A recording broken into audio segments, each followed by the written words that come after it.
दास बाबाजी बड़ा नगर निवासिनम भजनिताय गौर राधे श्याम जप हरे कृष्ण राम भजनिताय गौर राधे श्याम जप हरे कृष्ण राम भजनिताय गौर राधे श्याम जप हरे कृष्ण श्री गुरु प्रेमानंदिताय गौर हरि बोल जय जय निताय जय जय निताय।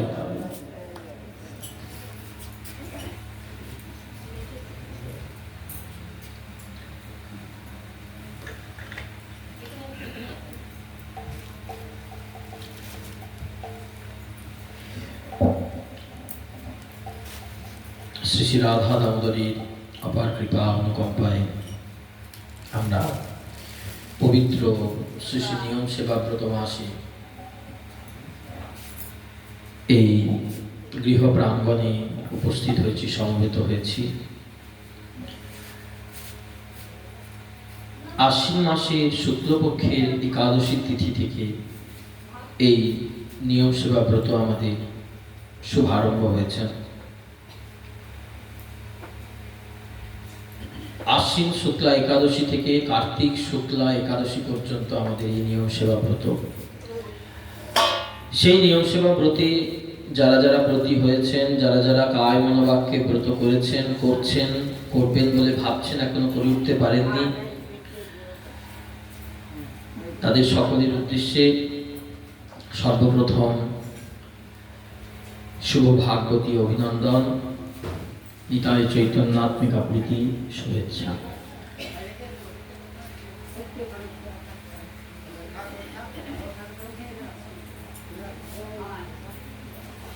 এই মাসটির আর এক নাম কার্তিক মাস বা দামোদর মাস।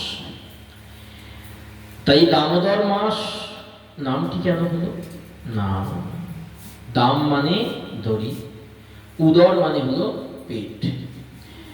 ভগবান শ্রীকৃষ্ণকে মা যশোমতী তার উদরে দড়ি দ্বারা, রজ্জু দ্বারা বন্ধন করেছিলেন, তাই ভগবান নাম ধারণ করেছিলেন দামোদর। আর সেই দামোদর নাম অনুসারে এই কার্তিক মাসের নাম হয়েছে দামোদর মাস। সেই দামোদর মাস আমরা উদযাপন করছি। কি কি নিয়ম দামোদর মাস উদযাপন করা বললেন? মূলত দামোদর মাস উদযাপন করতে গেলে 5টি নিয়ম ভক্তদের, কৃষ্ণ ভক্ত যারা দীক্ষিত ভক্ত, তাদের এই 5টি নিয়ম পালন করতে হয়। সেটি হলো সূর্য উঠবার আগে স্নান করে মঙ্গল আরতি দর্শন বা মঙ্গল আরতি করা, না করতে পারলে যেখানে হচ্ছে গিয়ে দর্শন। সূর্য উঠবার আগে স্নান, প্রাতঃ স্নান, নিত্য তুলসী অর্চন, তুলসী সেবা, ভগবানের সেবা, এইটি।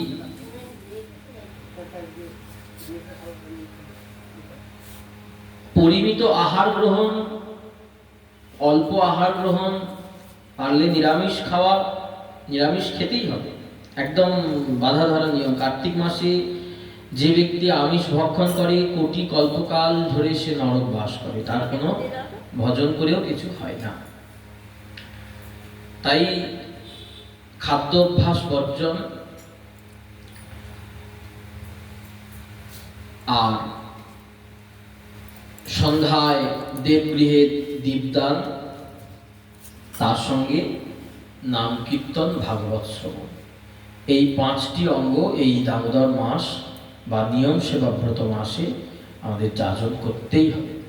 একদম গোস্বামীগণ সিদ্ধান্ত দিয়ে দিয়েছেন, করতেই হবে, না হলে ব্রত হবে না। আরো অনেক নিয়ম আছে, কিন্তু এই 5টি নিয়ম প্রধান। তাই এই দামোদর মাসে কয়েকটি বিশেষ বিশেষ তিথি আমাদের পড়ে। তাই এই বছর দামোদর মাস অতিক্রম হয়ে যাবে। দামোদর মাসে দ্বাদশীতে দামোদর মাস শেষ, মানে নিয়ম সেবা ব্রত শেষ আমাদের। দ্বাদশী দিন ব্রতের পর ত্রয়োদশী, চতুর্দশী, তারপরে হবে কি পূর্ণিমা। সেই পূর্ণিমায় কি, পূর্ণিমাটা বিশেষত্ব কি? ওই পূর্ণিমাটির নাম হলো রাস পূর্ণিমা। এই রাসের মাহাত্ম্য কি? রাস কি বস্তু? বললেন ভগবান গোবিন্দ সুন্দর ব্রজরমাগণকে সঙ্গে নিয়ে নিধুবনের রাস মঞ্চে ওই রাস রজনীতে যে দিব্যাতি দিব্য মধুরাতি মধুর লীলা করেছিলেন তার নাম কি? রাসলীলা। জগতের সর্বশ্রেষ্ঠ লীলা হচ্ছে রাসলীলা। ভগবানের যত যত লীলা আছে তার থেকে সর্বশ্রেষ্ঠ হল রাসলীলা। কিন্তু মহাজনগণ বলেছেন রাসলীলা পরিবেশন করবে না। আমাদের আচার্যগণের নিষেধ আছে, রাসলীলা কোথাও পাঠ করা যাবে না। তাই রাসলীলা আজকে পাঠের বিষয়বস্তু থেকে সরিয়ে দিয়ে মহাপ্রভু এই রাসলীলার তিথিতে বৃন্দাবন গেছিলেন, বৃন্দাবন যাত্রা করেছিলেন। সেই রাসলীলার তিথিতে মহাপ্রভু কিভাবে বৃন্দাবন গেলেন সেই প্রসঙ্গ আমরা আস্বাদন করব। আজকের বিষয়বস্তু হলো গৌরাঙ্গের বৃন্দাবন যাত্রা।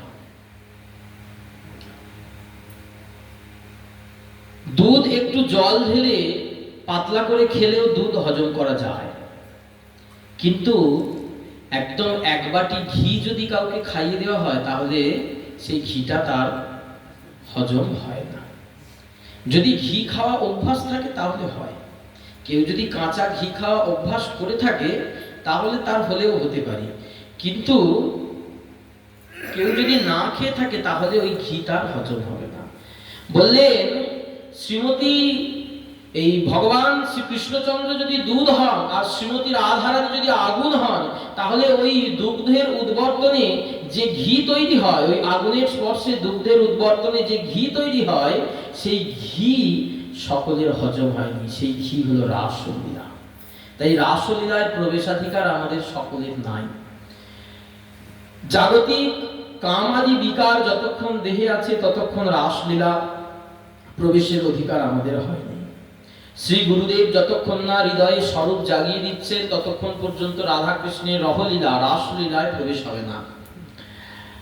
কারণ রাসলীলায় এমন এমন প্রসঙ্গ বর্ণিত আছে যে সমস্ত প্রসঙ্গ আমাদের এই প্রাকৃত জড় ইন্দ্রিয় দ্বারা আমরা যদি শ্রবণ করি, এই জাগতিক প্রাকৃত মাইক বুদ্ধি দিয়ে যদি আমরা শ্রবণ করি, তাহলে কি হবে?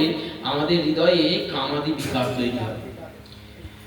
তাই সেই সমস্ত বিকার যাতে আমাদের হৃদয়ে উৎপত্তি না হয় তার জন্য মহাজনগণ সাধুগুরু বৈষ্ণবগণ বারে বারে বলেছেন রাসলীলা প্রসঙ্গে যাবে না। কেন না? রাসের শেষে একটি কথা বলছেন, যত্তে সুজাত চরণম গুরুহম স্তনেষু প্রিয়ম দধিময়ি কর্কশেষু তেনাট বীট মটসি তদ্বথেন কিংসি কুর্পাদভীর ভবদায়ুষাংনঃ বিক্রীড়িতং ব্রজবধূভি ইরিদং চ বিষ্ণুঃ শ্রদ্ধানৃতোনুশীনুয়াদথ বর্ণয়েদিয়ঃ ভক্তিম পরাম ভগবতীম প্রতিলভ্য কামম হৃদরোগমা অপহিনতি অচিরেণ ধীরঃ। কি বললেন? রাসলীলার বর্ণনা প্রসঙ্গে দেখবেন যে কোনো বই বা যে কোনো লেখা লিখতে গেলে প্রথমে কি দিতে হয়? একটা ভূমিকা। তাই রাসলীলার ভূমিকা প্রসঙ্গে শুকদেব গোস্বামী পাদ একটি শ্লোক উদ্ধৃত করেছেন শ্রীমদ্ ভাগবতের 10ম স্কন্ধে। বলছেন বিক্রীড়িতং ব্রজবধূভি। বিক্রীড়িতং যেটা বিশেষ রূপে ক্রীড়া, ক্রীড়া মানে হলো খেলা, বিশেষ রূপে যে খেলা তার নাম হলো বিক্রীড়া।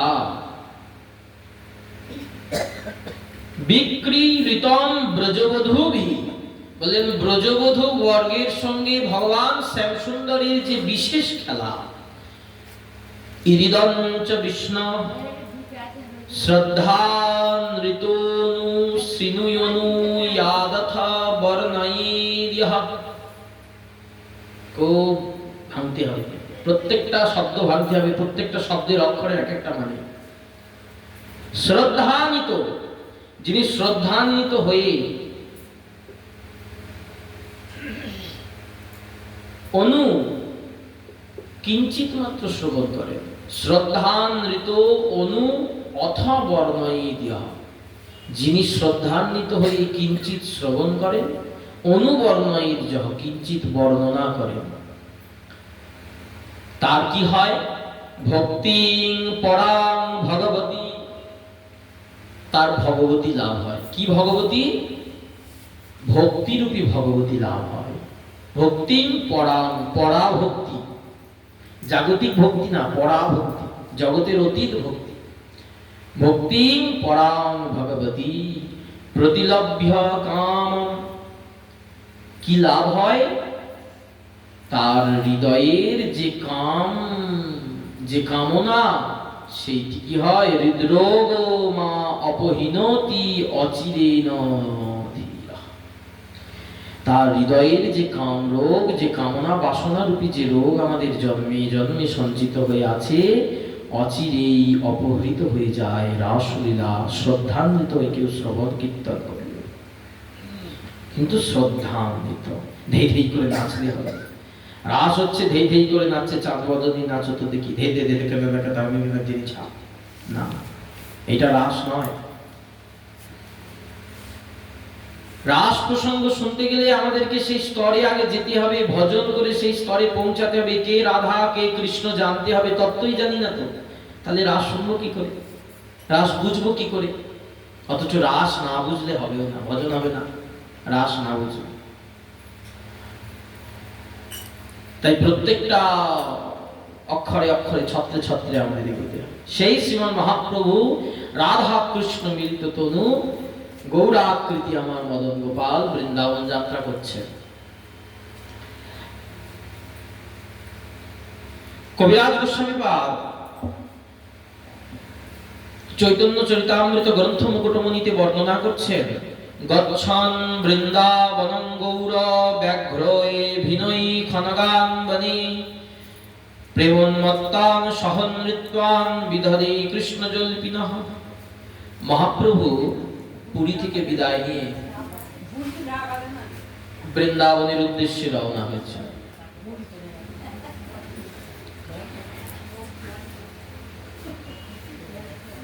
সার্বভৌম ভট্টাচার্য,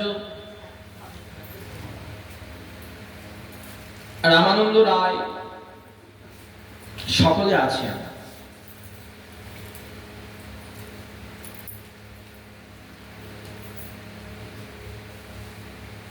মহাপ্রভু প্রার্থনা করছেন, ওহে রামানন্দ, ওহে সার্বভৌম, আমার মনে একটি বড় ইচ্ছা।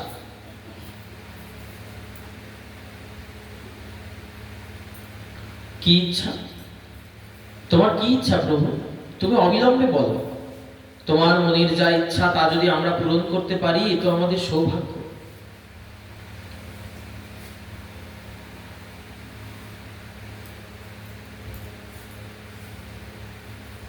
বৃন্দাবন বর্ণনা প্রসঙ্গে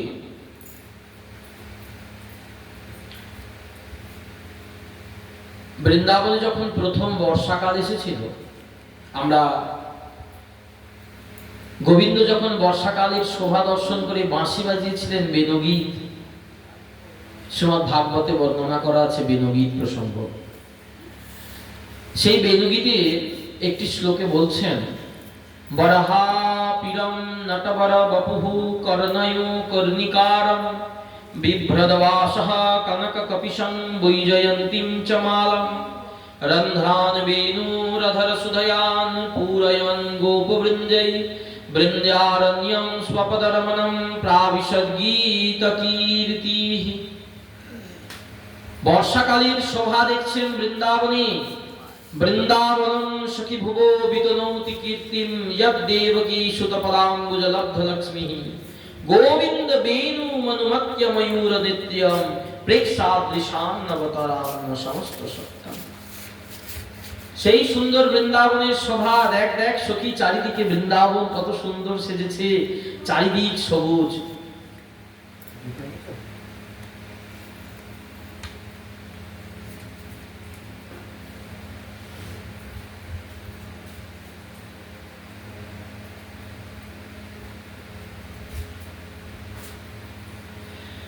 বৃন্দাবনের শোভা দেখ সখী, কি সুন্দর। সেই বৃন্দাবনের শোভা দেখতে দেখতে সখীদের নজর পড়েছে কোথায়? গোবিন্দ সুন্দরের দিকে। কেমন দেখতে? বরাহা পিরং নটবর বপু, শিরে চূড়া শিখি পাখা, রাধা নামটি তাতে লেখা, ও তার অঙ্গ ভাঁকা ভঙ্গি বাঁকা, বাঁকানো পুরানা পায়, বাঁকানো পুরানা পায়। মাথায় তাই ময়ূরের পাখা, বামে হেলিয়াছে বরাহা পিরং। দেখতে কেমন? নটবর বপু, নটবর রূপ। দেখুন দাঁড়িয়ে আছে। বরাহা পিরং নটবর বপু, নটবরের মতো ভঙ্গিমা, নিত্যরত ভঙ্গিমা নটবর বপু। আর কি? করণয় কর্ণিকার, কানে তার কর্ণিকা ফুলের কুণ্ডল ঝুলছে।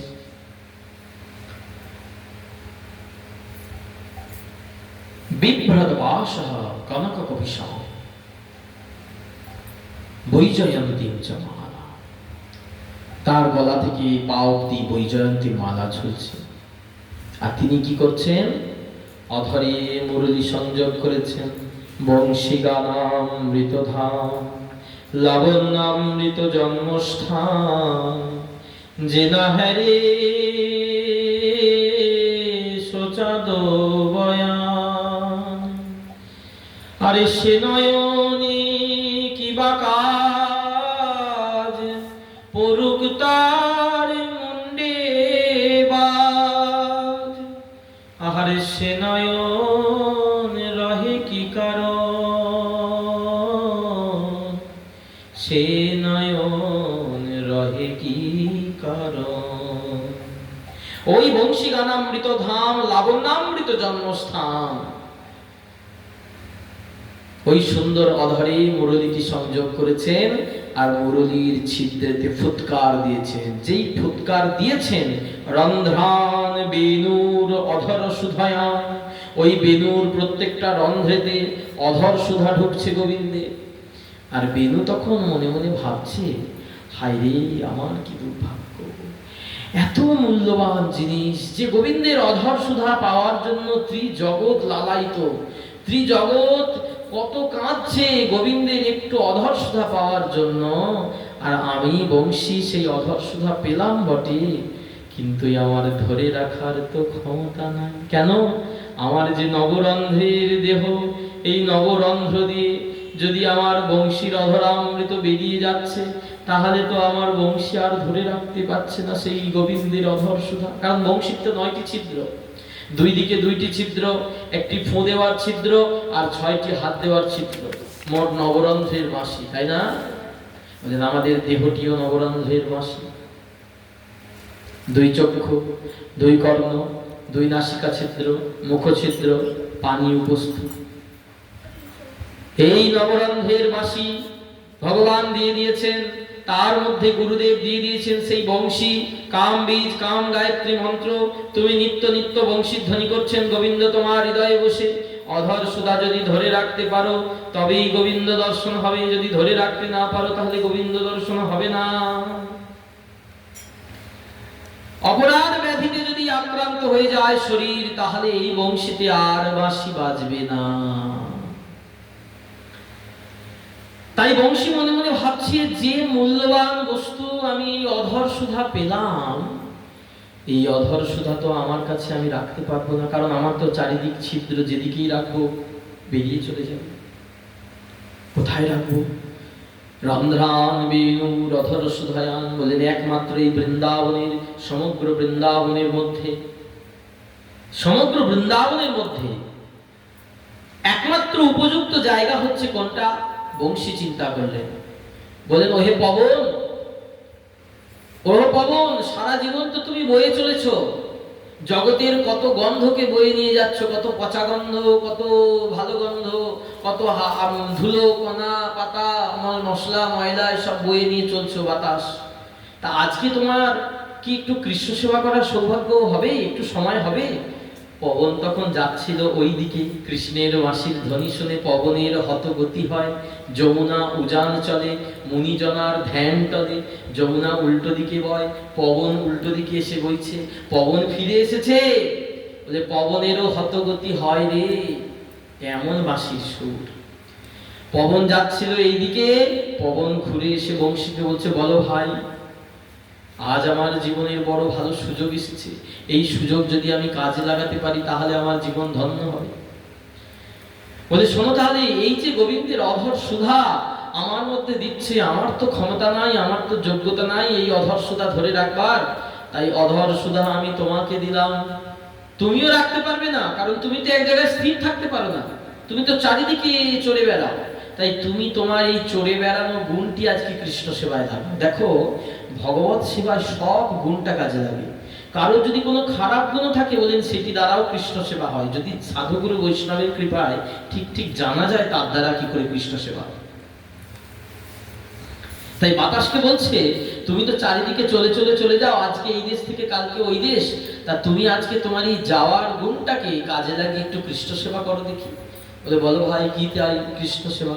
বলেন এই গোবিন্দের অধর সুধা নিয়ে গিয়ে তুমি কি করবে? গোপিকাগণের ব্রজবধূগণের কানের মধ্যে ঢেলে দেবে, পুরায়ণ গোপবৃন্দই, ওই গোপবৃন্দের গোপরামাগণের কানে ঢেলে দেবে। ওই কান দিয়ে যখন গোবিন্দের এই অধর সুধা মুরলীর ধ্বনি গিয়ে পৌঁছাবে কোথায়? হৃদয় মন্দিরে, তখন প্রকৃত পাত্র পেয়ে যাবে, অধর সুধা বন্দী হয়ে যাবে, আর বেরোতে পারবে না। সত্যরিত অবরুদ্ধতে পৃথিবী শুশ্রূষুভিস্তৎক্ষণাৎ।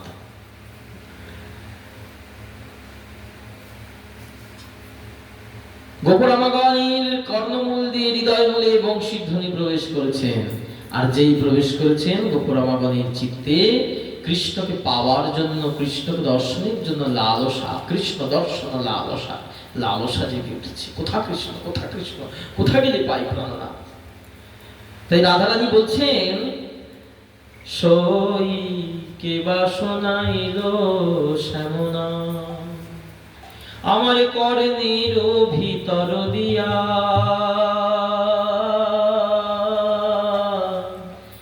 মরমে পোষিল গো,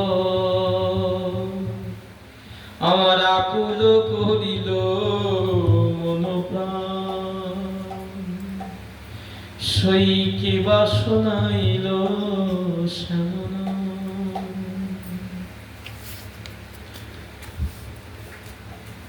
কি শোনালো শ্যাম নাম? চল চল সখী, তার সাথে যাই। কোথায় আছে শ্যাম? সেখানে কি দেখা করি, চল। তারপর বলছেন, বর্ণনা করছেন গোবিন্দের সেই স্বরূপটি। তার অধর সুধা বংশী বাতাসকে দিলেন, বাতাস এসে গোপিকাগণের কর্ণ দিয়ে হৃদয়ে প্রবেশ করে দিলেন। গোপিকাগণের মধ্যে কামোদ্রেক হচ্ছে কৃষ্ণ পাওয়ার কামনা, কৃষ্ণ দর্শনের কামনা। রন্ধ্রান বেণুর অধর সুধায়ান, পুরয়ন গোপবৃন্দই, বৃন্দারণ্যম স্বপদ রমণম প্রাবিশদ গীত কীর্তিঃ। বৃন্দারণ্যম, বৃন্দার অরণ্যে, বৃন্দাবনের বনে বনে, স্বপদ রমণম, গোবিন্দ নিজের পায়ে, স্বপদ রমণম, নিজে পায়ে করে হেঁটে ছুটে বেড়াচ্ছেন। কিরকম? বলেন উন্মুক্ত পায়ে। কৃষ্ণ যতদিন বৃন্দাবনে ছিলেন, বৃন্দাবনে কিন্তু পাদুকা ব্যবহার করেননি। ব্রজের ভূমিকে ভগবান নিজেও সম্মান দিয়েছেন। তাই বৃন্দাবনে জুতো পরে হাঁটবার আইন নাই। ভগবান নিজে কখনো বৃন্দাবনে জুতো পায়ে দেয়নি, আর তুমি গোটা বৃন্দাবন ঘুরে এলে জুতো পায়ে দিবে। জানো, ওই ব্রজের প্রত্যেকটা ধূলিকণায় কত সাধু গুরু বৈষ্ণব আছেন, তাই তাদের উপর দিয়ে জুতো, একে তো পা দিয়ে হাঁটছি, তার উপর তাদের উপর দিয়ে জুতো পরে হাঁটছি, কতটা অপরাধ করছি। সর্বদা মাথায় রাখতে হবে, এ বৃন্দাবন ধাম অপ্রাকৃত ভূমি। সেই বৃন্দাবন যাওয়ার লালসা করছেন কে? আমার মহাপ্রভু। কৃষ্ণ দর্শনের জন্য ব্যাকুলতা বাড়ছে, এ বড় বিস্ময়, বড় অদ্ভুত লীলা। কৃষ্ণের দর্শনের জন্য লালসা, যার জন্য তিনি পদব্রজে নীলাচল থেকে বৃন্দাবনে আসছেন। রাধা ভাবে ভাবিত আমার মহাপ্রভু কৃষ্ণকে দর্শন করবেন। ওই যে বংশীধ্বনি প্রবেশ করেছে না ব্রজরমাগণের কানে, আর যেই কানে বংশীধ্বনি প্রবেশ করলো অমনি কৃষ্ণ দর্শনের জন্য কি করলো? তেজি জাতি কুল শিল মান সব কুল শিল মান জলাঞ্জলি দিয়ে ওইখানে ঘরের চৌকাটে সব ফেলে দিয়ে চৌকাট থেকে একদম বেরিয়ে চলে এলো। বলে যারা সশরীরে আসতে পেরেছিল তারা এলো, আর যারা আসতে পারেনি তাদের দেহটা সংসারে পড়ে রইল, মনটা চলে গেল গোবিন্দ চলে। এইভাবে রাস। আজকে মহাপ্রভু সেই শ্রীমতী রাধারানীর ভাবে কৃষ্ণ দর্শনের লালসায় নীলাচল থেকে আসছেন বৃন্দাবনে। রামানন্দ রায়ের সঙ্গে মহাপ্রভু যুক্তি করছেন। রামানন্দ রায় শনি নিভিতে যুক্তি। বলুন তো, ভগবান আবার কারোর সঙ্গে যুক্তি করে? তিনি স্বতন্ত্র ভগবান, ঈশ্বর পরম কৃষ্ণ সচিদানন্দ বিগ্রহ, অনাদি আদি গোবিন্দ সর্বকারণ কারণ। সেই ভগবান তিনি যুক্তি করবেন? এটা কি ভগবৎ স্বরূপে মানা যায়? মানা যায়। ভগবান যখন তার ভক্ত বাৎসল্য স্বরূপের প্রকাশ ঘটায়, সেই ভক্ত বাৎসল্য স্বরূপে ভগবান কি করেন? ভক্তাধীন হয়ে যান, ভক্তের অধীন। ভক্তের লাগি খাই করি, ভক্তের লাগি বাঁচি। ভগবানেরও তখন খিদে পায়, ভগবানেরও তখন কোলে উঠতে ইচ্ছা হয়, ভগবানেরও তখন কান্না পায়, ভগবানেরও তখন দুঃখ হয়, ভগবানেরও তখন হাসি পায়। কারণ ভগবান লীলায় যখন প্রবেশ করছেন তখন তিনি যে ভগবান তার এই বোধটা থাকে না। সমস্ত ভগবৎ সত্তাটা তার বাইরে ফেলা থাকে। লীলা ভূমিতে যখন ভগবান প্রবেশ করেন তখন সে যে লীলাময়, লীলা শক্তির অনুরূপে তিনি চলবেন, এইটি তার স্বরূপ হয়ে যায়।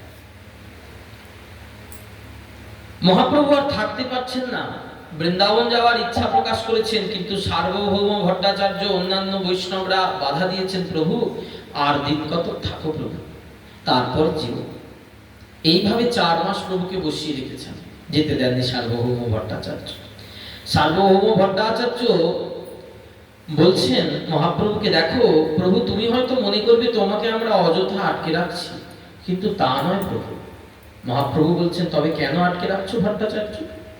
শিরে বজ্র পরে পুত্র যদি মরি যায়, তথাপি তোমার বিচ্ছেদ সহনে না যায়। প্রভু, বজ্রপাত করে আমার পুত্র যদি মরে যায় আমার দুঃখ হবে না, কিন্তু তুমি যদি চলে যাও তোমার সঙ্গ ছাড়া হলে সে যে দুঃখ সহ্য করা যাবে না। তুমি চলে গেলে আমরা বাঁচবো না প্রভু, এই জন্য তোমাকে আটকে রাখছি। কবিরাজ গোস্বামী পাদ লিখছেন কলমে, মহাপ্রভু সার্বভৌম ভট্টাচার্য, স্বরূপ দামোদর, রামানন্দ রায় এদের হাত দুটো জড়িয়ে ধরে বলছেন,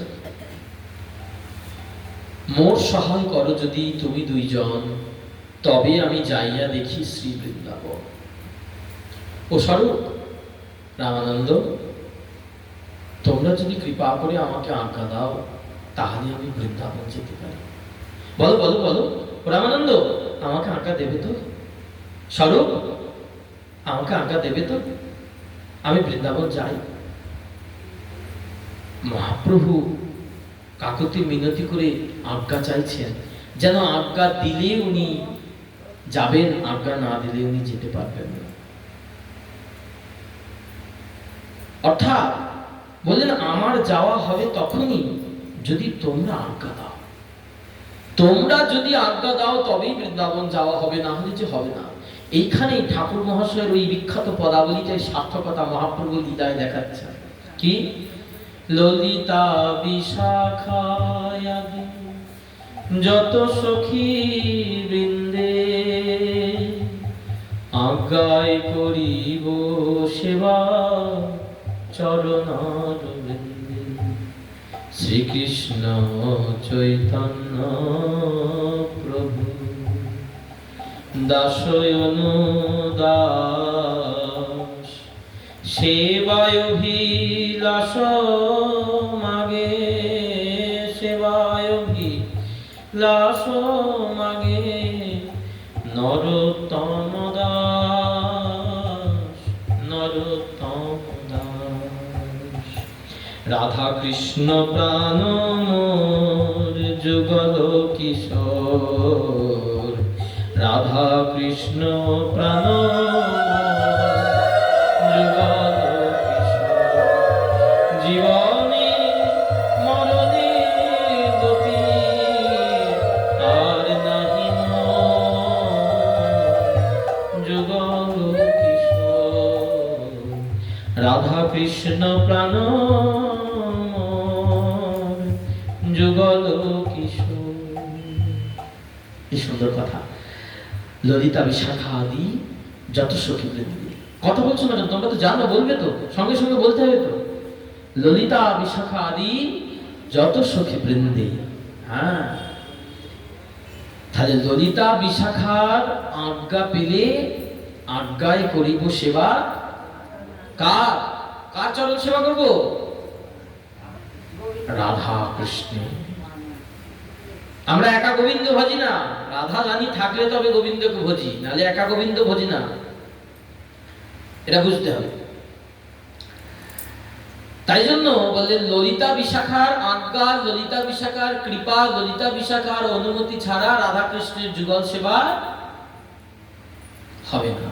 দেখো, মহাপ্রভু নিজে রাধা কৃষ্ণ মিলিত তনু হয়ে আজকে স্বরূপ দামোদর হলো ললিতা আর রাম রায় হলো বিশাখা। রাম রায় আর স্বরূপ দামোদর দুইজনের হাতে ধরে অনুমতি চাইছে, যদি তোমরা অনুমতি দাও বৃন্দাবন যেতে পারে।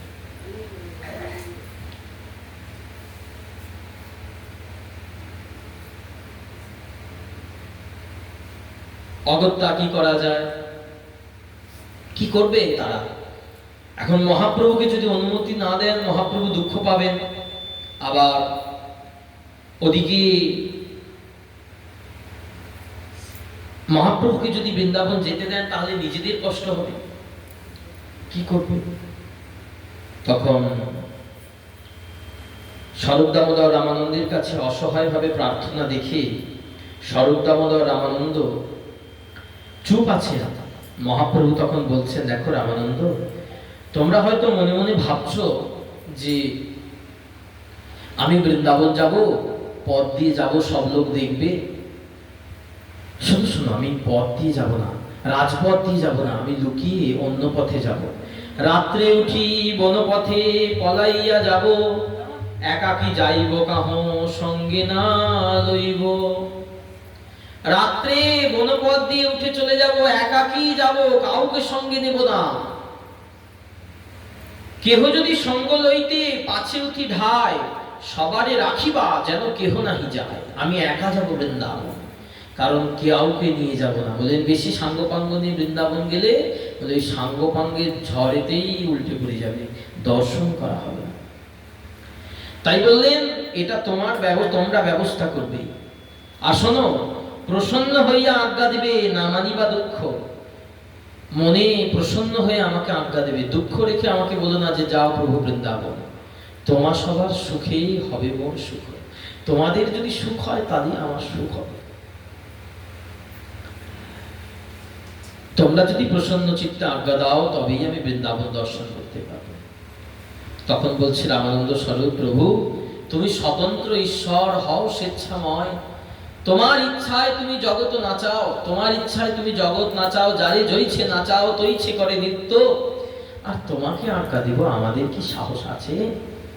তোমার সুখে আমার সুখ। তবে আমাদের কথা যদি বলো, তাহলে একটা সুখ আমরা নিবেদন করতে পারি। একটা কাজ যদি তুমি করো, তাহলে আমাদের বড় সুখ হয়। বলো বলো বলো, কি বলো সুখ কি? রামানন্দ বলো। এক নিবেদন যদি ধরো দয়াময়, উত্তম ব্রাহ্মণ এক সঙ্গে অবশ্য চাই, ভিক্ষা করি ভিক্ষা দিবে যাবে পাত্র বয়। একজন উত্তম ব্রাহ্মণ যদি তোমার সঙ্গে দিই, কারণ তুমি তো দুই বাহু তুলে নৃত্য করতে করতে, কীর্তন করতে করতে ভাব বিভোর হয়ে যাবে, কিন্তু তোমার এই যে কাপড় চোপড়, তোমার কমণ্ডলু, তোমার খাবার, এইসব কে বইবে? তাই একজন উত্তম ব্রাহ্মণকে পাঠাই তোমার সঙ্গে, যাক। বনপথে যাইতে নাহি ভোজ্যান্ন ব্রাহ্মণ। তারপর তোমার যখন খিদে পাবে, একটু একটু সেদ্ধ অন্ন যদি রান্না করে দেয়, তাও তো সেই তোমাকে হাত পুড়িয়ে রান্না করতে হবে প্রভু। তা তুমি কি করে রান্না করবে? হয়তো কতদিন কেটে যাবে, তুমি খেতেই পারবে না। তাই একজন ব্রাহ্মণ পাঠায়, আজ্ঞা করো সঙ্গে চলো বিপ্র একজন, বেশি না একজন। প্রভু কহে, শোনো, নিতে পারি, তবে এই তোমাদের ভেতর থেকে কাউকে নেব না। বাইরে থেকে যদি কোনো ব্রাহ্মণ পাও তাহলে তাকে আমার সঙ্গে পাঠাও। তোমাদের মধ্যে থেকে কাউকে যদি নিই তাহলে কি হবে? বললেন, একে দিলে ওর কষ্ট হবে, বলবে মহাপ্রভু তাহলে ওকেই বেশি ভালোবাসে, ওকে সঙ্গে নিয়ে গেল, আমাকে নিয়ে গেল। আমি কারোর প্রাণে ব্যথা দিতে চাই না, আমি কারোর প্রাণে ব্যথা দিতে চাই না। বাইরে থেকে যদি কোনো ব্রাহ্মণ, নতুন কোনো ব্রাহ্মণকে নিতে পারো তাহলে আমি রাজি আছি। নূতন সঙ্গী হইবে স্নিগ্ধ যার মন, ওইছে যাবে পাই তবে লই একজন। স্বরূপ কহে, প্রভু আমি ঠিক করেই রেখেছি। দেখো সখীগণ, স্বরূপ দামোদর আর রামানন্দ, গৌরলীলা হচ্ছে স্বরূপ দামোদর আর রামানন্দ, গম্ভীরায় থাকতো মহাপ্রভুর সাথে। কিন্তু স্বরূপ দামোদর আর রামানন্দ বৃন্দাবনে ছিল ললিতার বিশাখা দুইজন সখী, তারাই গৌর অবতারে রামানন্দ আর স্বরূপ হয়েছে। তাহলেই স্বরূপ আগে থেকেই বুঝে গেছেন প্রভুর একটা ব্রাহ্মণ লাগবে এবং প্রভু এর মধ্যে থেকে কোনো ব্রাহ্মণকে নিতে চাইবেন না। তাই তার কোনো বাইরে থেকে নতুন কোনো ব্রাহ্মণকে নিয়ে আসতে হবে। তাই বলছেন, প্রভু এই যে তোমার সামনে দাঁড়িয়ে রেখেছে, এই দেখুন বলভদ্র ভট্টাচার্য, এই বলভদ্র ভট্টাচার্যকে তুমি সঙ্গে নিয়ে যাও। কারণ এই বলভদ্র ভট্টাচার্যের ইচ্ছা আছে সর্বতীর্থ ভ্রমণ করবে, আর তুমিও তো যাবে, তা এরও মনোবাসনা পূর্ণ হবে, আর তার মধ্যে তোমার একটু সেবাও করে ফেলবে। ইহারে সঙ্গে লহ, যদি সবার হয় সুখ, বনপথে যাইতে তোমার নাহি কোনো দুঃখ। মহাপ্রভু জিজ্ঞেস করছে, দেখো তোমাকে সঙ্গে নেব বলভদ্র, এদের আনন্দ হবে তাই জন্য, কিন্তু তোমাকে একটা কথা বলি, আমি তো বনের পথ দিয়ে যাব, জঙ্গলের পথ দিয়ে যাব, তা আমি যে জঙ্গলের পথ দিয়ে বৃন্দাবন যাব, জঙ্গলের পথ দিয়ে হেঁটে যেতে খালি পায়ে তোমার কষ্ট হবে না তো? সেই বিপ্র বহি নিবে বস্ত্রাম্বু ভাজন, ভট্টাচার্য ভিক্ষা দিবে করি ভিক্ষাটন। তুমি বসে নাম করবে, ভট্টাচার্য ভিক্ষা করে আনবে, সেই অন্ন প্রসাদ রান্না করবে, দুইজনে পাবে, কোনো অসুবিধা নেই।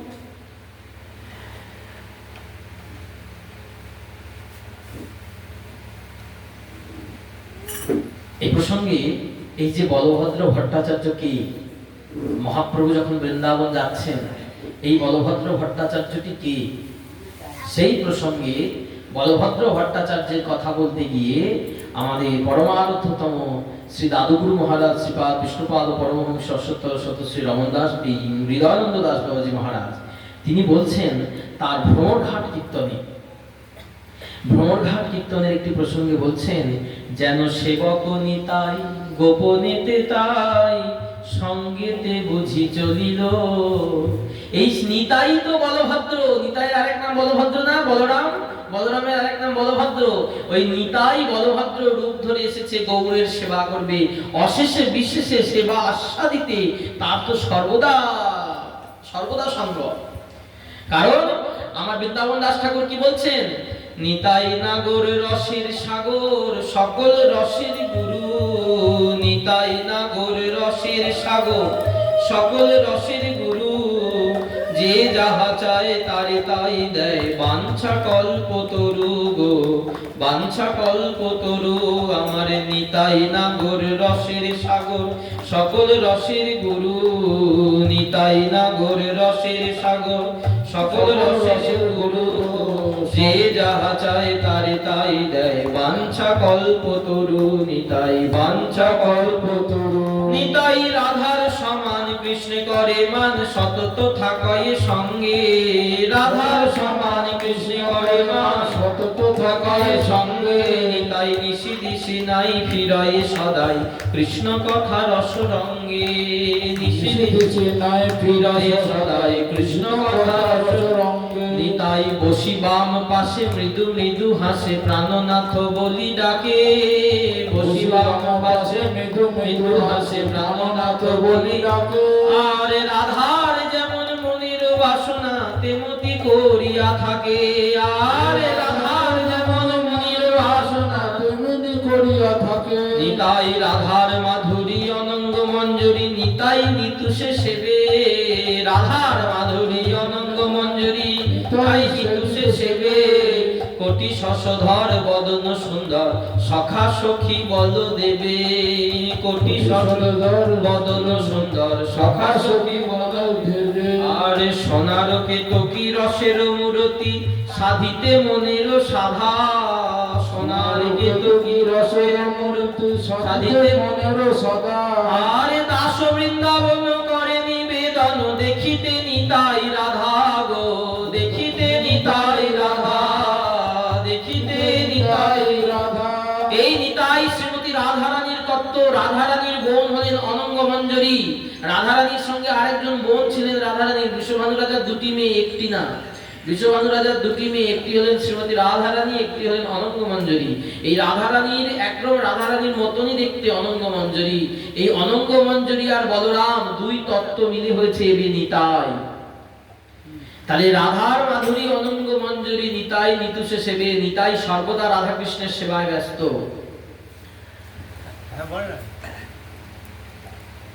কারণ নিতাই ছাড়া রাধা কৃষ্ণের সেবা করতে পারবে না। কারণ অনঙ্গ মঞ্জরী একমাত্র সেই প্রিয় নর্ম মঞ্জরী যিনি রাধা কৃষ্ণের সেবা করতে সর্বদা পটু। তার ছাড়া সেবা হয় না। নিতাই তাই বলভদ্র ভট্টাচার্য রূপ ধরে এসেছেন। মহাপ্রভুর সেবা করবেন অশেষে বিশেষে। বলভদ্র ভট্টাচার্যের সঙ্গে সঙ্গে যাচ্ছেন। কিরকম? কারণ নিতাই চাঁদ তো মহাপ্রভুর সেবক। মহাপ্রভুর সেবক ছাড়া তো অন্য কাউকে সঙ্গে নেবেন না। কেন? দেখবেন ডাক্তারের সঙ্গে সঙ্গে একজন যায় কেনা, ডাক্তারের কম্পাউন্ডার। যে কোনো ডাক্তারের কম্পাউন্ডার এসে যদি বলে ডাক্তারবাবু আমি আপনার কম্পাউন্ডারই করবো, নেবে ডাক্তারবাবু? ডাক্তারের যে কম্পাউন্ডার সে তাকেই নেবে। বলে কেন? বলে আমি কি ওষুধ লিখি, কি বলবো, কোনটা কেমন করে বলবো, বলে আমার কম্পাউন্ডারই ওটা বুঝবে। তুমি যত বড় ডাক্তারের কম্পাউন্ডার হও, কিন্তু আমার ভাষা তো তুমি বুঝবে না। তেমনি মহাপ্রভুর সেবক তত্ত্ব একমাত্র কে? গৌরের সেবা একমাত্র ভালো জানে কে? নিতাই। হ্যাঁ, গৌরের সেবা ভালো জানে নিতাই। তাই বলছেন অশেষ বিশেষে সেবক, ছত্র দ্বারা সেবক, চামর ব্যজনের সেবক, কখনো পাদুকা হয়ে সেবা করছে, কখনো বসন হয়ে সেবা করছে, ভূষণ হয়ে সেবা করছে। ভোজ্য পেয় যা কিছু বস্তু গৌরাঙ্গের সবই নিত্যানন্দ। তাই বললেন বসন নিতাই, ভূষণ নিতাই, বিলসে সখীর মাঝে।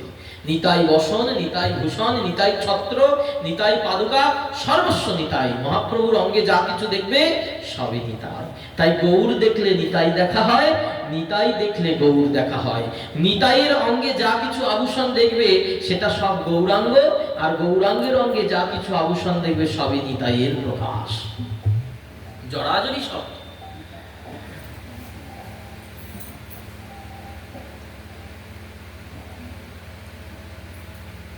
আরেকটি কারণ, মহাপ্রভু যখন কীর্তন করতে করতেন ভাব ভরে প্রেম ভরে আছাড় খাবেন, সেই নিত্যানন্দ সেই মহাপ্রভুকে ধরবে কে?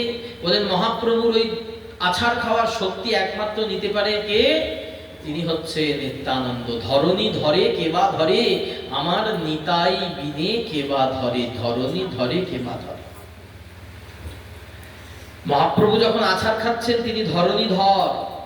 মহাপ্রভু হচ্ছেন এই ধরণীর অধীশ্বর, আর ধরণীকে ধরে আছেন কে? শেষ নাগ। ওই শেষ নাগ হচ্ছে নিতাই। শেষ নাগের স্বরূপ হচ্ছে নিতাই। তাই বলেন ওই একমাত্র ধরণীকে যে ধরে থাকতে পারে, ওই ধরণীশ্বরকেও তিনিই ধরবেন। তাই নিতাই সঙ্গে যাচ্ছেন সেবক রূপে। সেবা ছাড়া তো থাকে না সেবক তত্ত্ব বলরাম। নিত্যানন্দ অপেক্ষা করে বললেন তুমি চলে যাবে আর আমি ঘরে থাকবো, সম্ভব নয়। তুমি কায়া আর আমি ছায়া। কায়া চলে গেলে ছায়া কি থাকতে পারে? কায়া যদি সঙ্গে সঙ্গে যায়, ছায়া তার পিছু পিছু যায়, আর কোনো উপায় নেই। অথচ তোমার আজ্ঞা তো অমান্য করতে পারি না। তুমি আমাকে বলেছো নিতাই তুমি আর নীলাচলে আসবে না, তাই আমি নীলাচলে আসবো না। আমি থাকবো গৌড়ে, আমি থাকবো বাংলায়। কিন্তু আমার একটা অভিন্ন স্বরূপকে পাঠিয়ে দিলাম বলভদ্র ভট্টাচার্য, সে অশেষে বিশেষে তোমার সেবা করবে, আমার সেবা করা হয়ে যাবে। তাই নিত্যানন্দের আর এক নাম বলভদ্র। বলরাম নিত্যানন্দ শ্রীকৃষ্ণ চৈতন্যের সেবা করছে।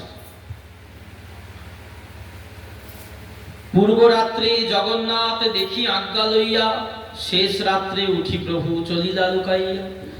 রাত্রি শেষ, সেই সময় মহাপ্রভু সকলের অজান্তে লুকিয়ে বলভদ্র ভট্টাচার্যকে সঙ্গে নিয়ে চলেছেন। কটক ডাহিনে করি বনে প্রবেশিলা। কটককে ডাইনে ফেলে রেখে বনপথে প্রবেশ করছে। নির্জন বনে চলে প্রভু কৃষ্ণ নাম লইয়া। হস্তি ব্যাঘ্র পথচারী প্রভুরে দেখিয়া। মহাপ্রভু ঝাড়িখণ্ডের বনপথে প্রবেশ করেছেন। ঝাড়িখণ্ডের বনপথ দিয়ে মহাপ্রভু যাচ্ছেন, আর মহাপ্রভু দুই বাহু তুলে কৃষ্ণ কৃষ্ণ কৃষ্ণ কৃষ্ণ কীর্তন করছেন। কৃষ্ণ কৃষ্ণ কৃষ্ণ কৃষ্ণ কৃষ্ণ কৃষ্ণ কৃষ্ণ হে কৃষ্ণ কৃষ্ণ কৃষ্ণ কৃষ্ণ কৃষ্ণ কৃষ্ণ কৃষ্ণ কৃষ্ণ কৃষ্ণ কৃষ্ণ কৃষ্ণ কৃষ্ণ কৃষ্ণ হে কৃষ্ণ কৃষ্ণ কৃষ্ণ কৃষ্ণ কৃষ্ণ কৃষ্ণ কৃষ্ণ হে কৃষ্ণ কৃষ্ণ কৃষ্ণ কৃষ্ণ কৃষ্ণ কৃষ্ণ কৃষ্ণ হে কৃষ্ণ কৃষ্ণ কৃষ্ণ কৃষ্ণ কৃষ্ণ কৃষ্ণ কৃষ্ণ হে কৃষ্ণ কৃষ্ণ কৃষ্ণ কৃষ্ণ কৃষ্ণ কৃষ্ণ কৃষ্ণ হে কৃষ্ণ কৃষ্ণ কৃষ্ণ কৃষ্ণ কৃষ্ণ কৃষ্ণ কৃষ্ণ হে কৃষ্ণ কেশব কৃষ্ণ কেশব কৃষ্ণ কেশব পাহি মাম কৃষ্ণ কেশব কৃষ্ণ কেশব কৃষ্ণ কেশব পাহি মাম রাম রাঘব রাম রাঘব রাম রাঘব রক্ষ মাম রাম রাঘব রাম রাঘব রাম রাঘব রক্ষ মাম কৃষ্ণ কেশব কৃষ্ণ কেশব কৃষ্ণ কেশব পাহি মাম কৃষ্ণ কেশব কৃষ্ণ কেশব কৃষ্ণ কেশব পাহি মাম রাম রাঘব রাম রাঘব রাম রাঘব রক্ষ মাম রাম রাঘব রাম রাঘব রাম রাঘব রক্ষ মাম কৃষ্ণ কেশব কৃষ্ণ কেশব কৃষ্ণ কেশব পাহি মাম কৃষ্ণ কেশব কৃষ্ণ কেশব কৃষ্ণ কেশব পাহি মাম রাম রাঘব রাম রাঘব রাম রাঘব রক্ষ মাম রাম রাঘব রাম রাঘব রাম রাঘব রক্ষ মাম কৃষ্ণ কৃষ্ণ কৃষ্ণ কৃষ্ণ কৃষ্ণ কৃষ্ণ কৃষ্ণ হে কৃষ্ণ কৃষ্ণ কৃষ্ণ কৃষ্ণ কৃষ্ণ কৃষ্ণ কৃষ্ণ হে কৃষ্ণ কৃষ্ণ কৃষ্ণ কৃষ্ণ কৃষ্ণ কৃষ্ণ কৃষ্ণ হে কৃষ্ণ কৃষ্ণ কৃষ্ণ কৃষ্ণ কৃষ্ণ কৃষ্ণ কৃষ্ণ হে কৃষ্ণ কৃষ্ণ কৃষ্ণ কৃষ্ণ কৃষ্ণ কৃষ্ণ কৃষ্ণ হে কৃষ্ণ কৃষ্ণ কৃষ্ণ কৃষ্ণ কৃষ্ণ কৃষ্ণ কৃষ্ণ হে কৃষ্ণ কৃষ্ণ কৃষ্ণ কৃষ্ণ কৃষ্ণ কৃষ্ণ কৃষ্ণ হে কৃষ্ণ কৃষ্ণ কৃষ্ণ কৃষ্ণ কৃষ্ণ কৃষ্ণ কৃষ্ণ হে কৃষ্ণ কৃষ্ণ কৃষ্ণ কৃষ্ণ কৃষ্ণ কৃষ্ণ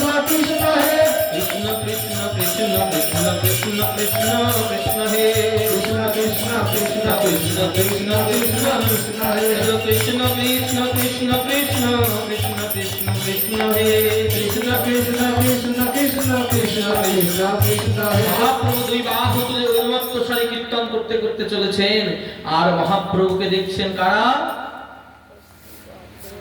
কারা দেখছে? বনের যত জীব জন্তু পশু পাখি ব্যাঘ্র হস্তি হরিণ সাপ ভাল্লুক সকলে দেখছে কে মহামানব অভূতপূর্ব দ্যুতি সম্পন্ন। কেমন দেখতে মহাপ্রভুকে? কেমন?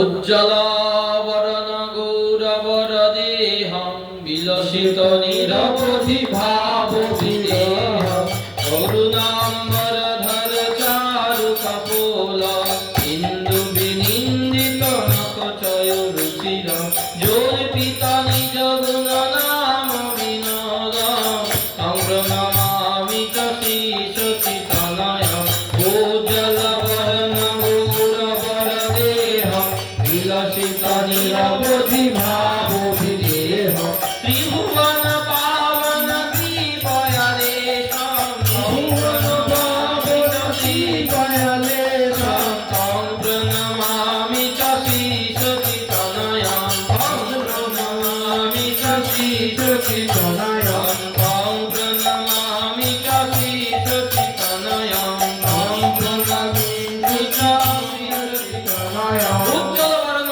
গৌরবর দেহং বিলসিত নিরবধি ভাব বিদেহং ত্রিভুবন পাবন কৃপয়ালেশং তং প্রণমামি চ শিশুচিতনয়ং। এই মহাপ্রভু স্বরূপ গৌর বর্ণ গৌর দেহ নিয়ে যাচ্ছে মহাপ্রভু নাম করতে করতে চৈতন্য মুখোদ্দীপ্ন কৃষ্ণ বর্ণ ছুটে ছুটে চলছে।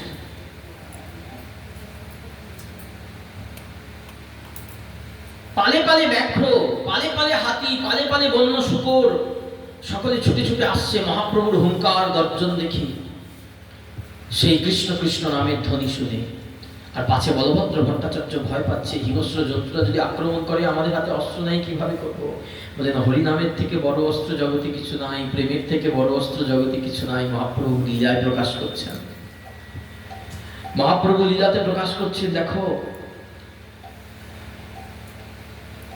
একদিন এক পথে ব্যাঘ্র করিয়াছে শয়ন, একটা বাঘ রাস্তায় শুয়ে আছে।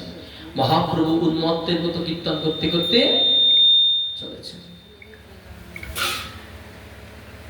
ব্যাঘ্রের গায়ে মহাপ্রভুর চরণ স্পর্শ হয়েছে, আবেশে তার গায়ে প্রভুর লাগিল চরণ। মহাপ্রভুর চরণ লেগেছে বাঘের গায়ে। যেই বাঘের গায়ে মহাপ্রভুর চরণটা লেগেছে, মহাপ্রভু চমকে উঠেছেন, বাহ্য দশা পেয়েছেন, জ্ঞান ফিরে এসেছে, উন্মত্ত হয়েছিলেন, বিহবল হয়েছিলেন, আবেশে ছিলেন কৃষ্ণ দর্শনে, কৃষ্ণ অন্বেষণে। পথে বাঘ শুয়ে আছে, তার গায়ে চরণ লেগেছে, কি করবেন মহাপ্রভু? আমরা ছোটদের গায়ে পা লাগলে কি করি? চুম্বন করি, স্নেহ চুম্বন দিই। আর বড়দের গায়ে পা লাগলে প্রণাম করি। এখন বাঘ মহাপ্রভুর থেকে ছোট না বড়, মহাপ্রভুর এই চিন্তা হয়ে গেছে। বাঘের গায়ে তো পা লাগলে এখন আমি কি করব? বাঘকে চুম্বন করব না বাঘ কি আমার থেকে বড়, ওকে প্রণাম করব? মনে মনে ভাবছেন, আমি তো ভগবান, ভগবৎ সত্তা, আমি যদি বাঘকে চুম্বন করি বাঘের কিছু হবে না। বাঘের কিছু হবে কি? কোনো কল্যাণ হবে না। তাহলে এখন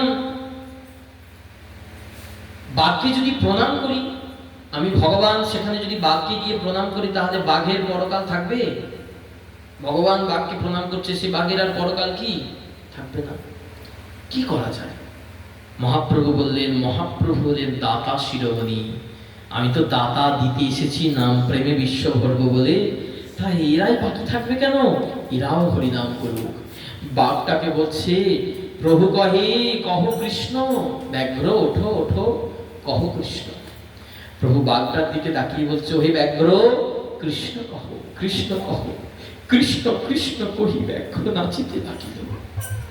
দুই পায়ে দাঁড়িয়ে বাঘ হাততালি দিয়ে কৃষ্ণ কৃষ্ণ বলে নাচছে মহাপ্রভুর কথায়। আমার বাবাজি মহারাজ বলছেন, দেখো দেখো, এ যে স্বরূপ যা গান স্বরূপ, আমার মধুর গৌরাঙ্গ রূপ, এ যে স্বরূপ যা গান স্বরূপ। এই মধুর গৌরাঙ্গ রূপ যে দেখেছে, তার স্বরূপ জেগে উঠেছে।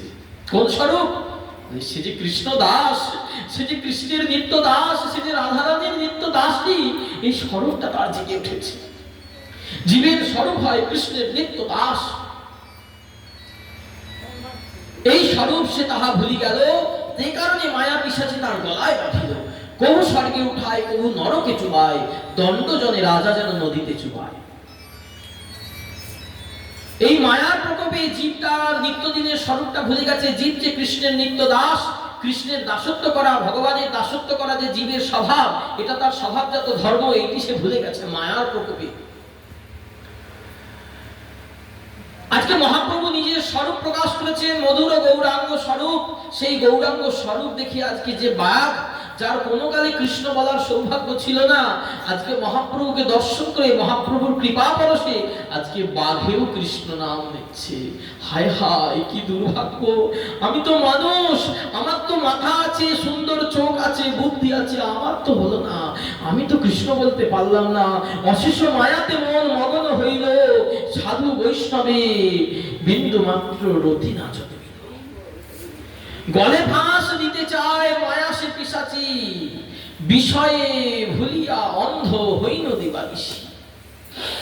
ইহারে করিয়া জয় ছাড়ানো না যায়, একে জয় করতে পারছি না। নিরন্তর বিষয় বিষের গর্তে যেন ঢুকে যাচ্ছি, নিরন্তর সংসার বন্ধনে ঢুকে যাচ্ছি। বলে আগে আগে খুব ভজন করতাম, এখন আর ভজন হচ্ছে না। বলে নিরন্তর বিষয় বিষ পান করছো, বিষয় বিষ্ঠা গর্তে। গলে ফাঁস দিতে চায় মায়া সে পিশাচি, বিষয়ে ভুলিয়া অন্ধ হইল দিবানিশি। ইহারে করিয়া জয় ছাড়ানো না যায়, সাধু কৃপা বিনে আর নাহি কো উপায়। সাধু বৈষ্ণবের কৃপায় যদি কৃষ্ণ উন্মুখ হয়, তবে মায়া পিশাচি পালায়, কৃষ্ণ চরণে উন্মুখ হয়। তবে মায়া পিশাচি তাকে ছাড়বে যদি সাধু গুরু বৈষ্ণবের কাছে যাও। কারণ সাধু গুরু বৈষ্ণব তোমাকে কৃষ্ণ প্রাপ্তি করার রাস্তায় পৌঁছে দেবে, মায়ার বন্ধনটা কাটিয়ে। তাই বাঘ কৃষ্ণ কৃষ্ণ বলে নৃত্য করছে। বলে মগো, এমন ভগবান আর কোথাও, এমন ভগবান আর কোথাও দেখেছো গো? নিজে কেঁদে বাঘকেও হরিনাম দিচ্ছি, এমন ভগবান কোনো অবতারে হয়নি। তাহলে আমরা কাকে ভজবো? যে বাঘকেও হরিনাম দিয়েছে, বলে কৃষ্ণ বাঘকে হরিনাম দিয়েছে, কৃষ্ণ অবতারে বাঘ কীর্তন করতে পেরেছে? পায়নি। রাম অবতারে পেরেছিল? পায়নি। আর অন্য অবতারে তো হয়নি। মানে গৌর অবতারে সর্বস্তরে বৃক্ষ লতা পাতা পর্যন্ত প্রেম পেল, সবাই হরিনাম করলো, কেউ কেউ বাকি রইল না, কেউ না।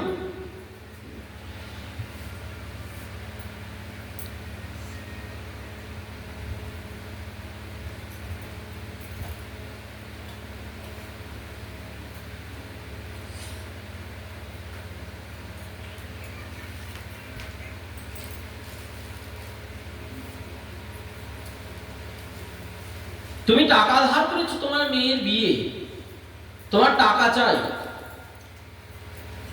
তুমি গেছো, দাদা আমার মেয়ের বিয়ে কিছু টাকা পাওয়া যাবে, লাখ দুয়েক টাকা যদি ধার হিসেবে পাওয়া যেত তাহলে আমার খুব ভালো হতো। দাদা তোমাকে লাখ দুয়েক টাকা ধার দিলেন, এত টাকা সুদ দরে তোমাকে টাকা ধার দিলেন, তুমি নিজে দাদা কার কাছ থেকে টাকা নিয়েছে সেটা তো তুমি দেখবে না, তোমার জানবারও দরকার নেই। দাদা যদি অন্য কোথাও থেকে টাকা নিয়ে তোমাকে দেয়, তোমার তো সেটা জানার দরকার নেই। তেমনি যে দাতা তার প্রতি আনুগত্যটা আমাদের থাকবে। অর্থাৎ যে তোমাকে টাকা দিয়েছে, মিষ্টি যদি খাওয়াতে হয় তুমি তাকে খাওয়াবে না, যে তার কাছ থেকে, যার কাছ থেকে টাকা এনে দিয়েছে তুমি মিষ্টি তাকে খাওয়াবে। কাকে খাওয়াবে? যে ধার দিল তাকে খাওয়াবে। তাহলে যে স্বরূপে মহাপ্রভু যে স্বরূপে প্রেম দান করলেন, ওই স্বরূপটাই না আমাদের কাছে আনন্দের, ওই স্বরূপটাই না আমাদের কাছে উপাস্য। যে গৌর স্বরূপে আমরা প্রেম পেলাম, আমরা তো তাকেই চিনব। কোথা থেকে প্রেম তিনি এনেছেন আমার দেখার দরকার নেই, যে প্রেম দিল তাই তাকেই আমরা চিনব। তাই যে স্বরূপে প্রেম দানটা ঠিক ঠিক হয়েছে, সেই স্বরূপকেই আমরা ভালোবাসব।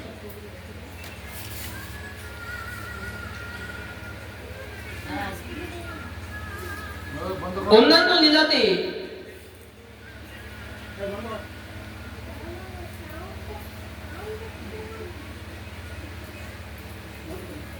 অন্যান্য যত সমস্ত লীলা হয়েছে বৃন্দাবনে দেখবে, যত জন কৃষ্ণকে আক্রমণ করতে এসেছিল, যত মৎস্য কুর্ম বরাহ নৃসিংহ বামন যত লীলা হয়েছিল, সব লীলায় কি হয়েছে? ভগবান বধ করে দিয়েছে, তাই না? কংস মারতে গেছিল, একদম মুষ্টিঘাত করে মেরে দিয়েছে। শিশুপাল কত নিন্দা করলো, 101 অপরাধে শিশুপালের একদম মুন্ড ছেদন করে দিল। জরাসন্ধ দুভাগ করে ফেলে দিল জরাসন্ধ। তাহলে যত অবতারী ভগবানের বিরোধিতা করেছেন যারা সবাইকে ভগবান একদম নিতাই গৌর হরি বল, তারপর শাস্তি দিয়েছেন, তারপর চরণ ভজিয়েছেন। যে ভগবানের হাতে মরলো সে তো অন্য কোথাও যাবে না, সে তো ভগবানের চরণেই যাবে নাকি? কিন্তু তাকে শাস্তি দিয়ে চরণ ভজিয়েছেন। কিন্তু কলিযুগে স্বরূপটা দেখো, জগাই মাধাইকে উদ্ধার করেছেন বটে, শাস্তি না দিয়ে চরণ ভজিয়েছেন, প্রেম দিয়ে চরণ ভজিয়েছেন। এই জন্য বললেন, এই প্রেম কোনো কালে কেউ পায় নাই, এই গৌরাঙ্গ স্বরূপে সকলে প্রেম পেয়েছে।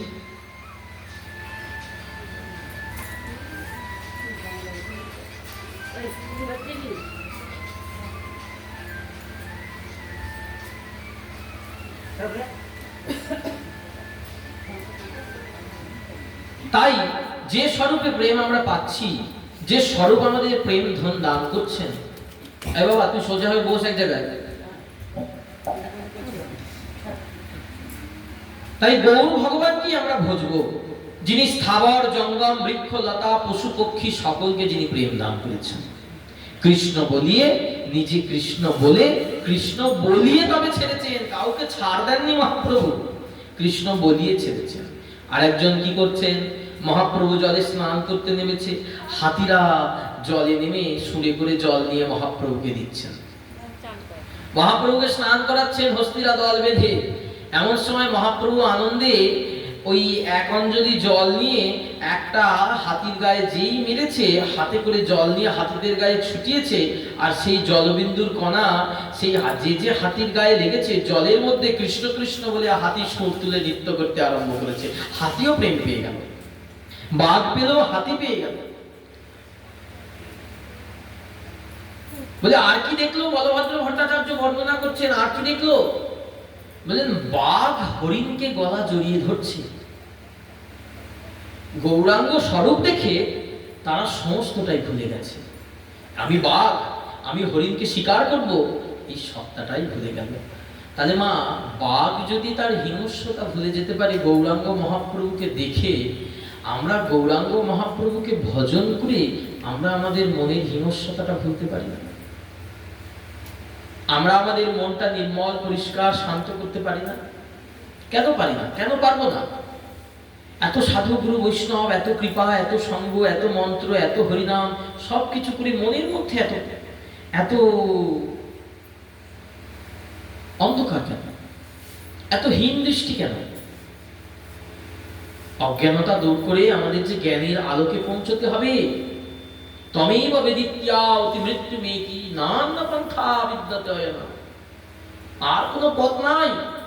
সেই অন্ধকারের সেপারে তোমাকে যেতে হবে। ওই অন্ধকারের সেপারে, ওই মৃত্যুর ওই পারে একটা জগৎ আছে। তমেব বিদিত্বা অতি মৃত্যু মেতি, ওই মৃত্যুর সেপারে।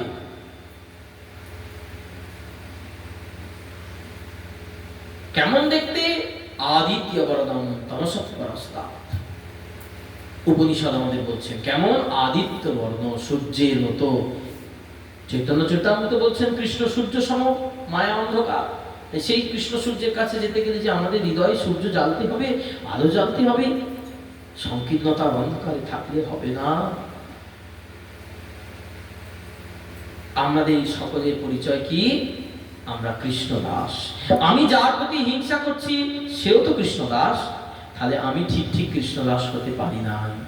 যদি হতে পারতাম তাহলে একজন দাস হয়ে আর একজন দাসের প্রতি হিংসা করতে পারতাম না, একজন দাসের প্রতি হীন দৃষ্টি করতে পারতাম না, সমালোচনা দৃষ্টি করতে পারতাম। তাই প্রভুপাদ কিঙ্করি গোস্বাইপাদ একটি কথা বলছেন, মাগো শুধু তিলক মালা হরিনাম করলেই ভক্ত হওয়া যায় না। বলেন আগে ভদ্র হও, তারপর ভক্ত হবে। হৃদয়ে যদি ভদ্রতা না জন্মায় তাহলে ভক্ত হওয়া হবে না, ভক্ত সাজা হবে, ভক্ত হওয়া হবে না। তাই হৃদয়ে আগে ভদ্রতা আনতে হবে। হৃদয়স্থ ঝভদ্রাণী বিধুনতি সহিষ্ণুতাম। হৃদয়ের সমস্ত অভদ্রতাকে নাশ করতে হবে, সমস্ত মালিন্য, সমস্ত কপটতা। এই জন্য আমরা কি বলি? কপট কুটিনাটি ঘুচায়ে ভজাও শ্রীকৃষ্ণ চৈতন্য। কুটিনাটি, কুটিনাটিটা বন্ধ করতে বলেছেন। বলেন কপটতা আর কুটিনাটি দুটো কিন্তু ভজনের পক্ষে বিঘাতক। কপটতা এবং কুটিনাটি থাকলে আমাদের ভজন হবে না। কোটি জন্ম নাম সংকীর্তন করলেও হবে না।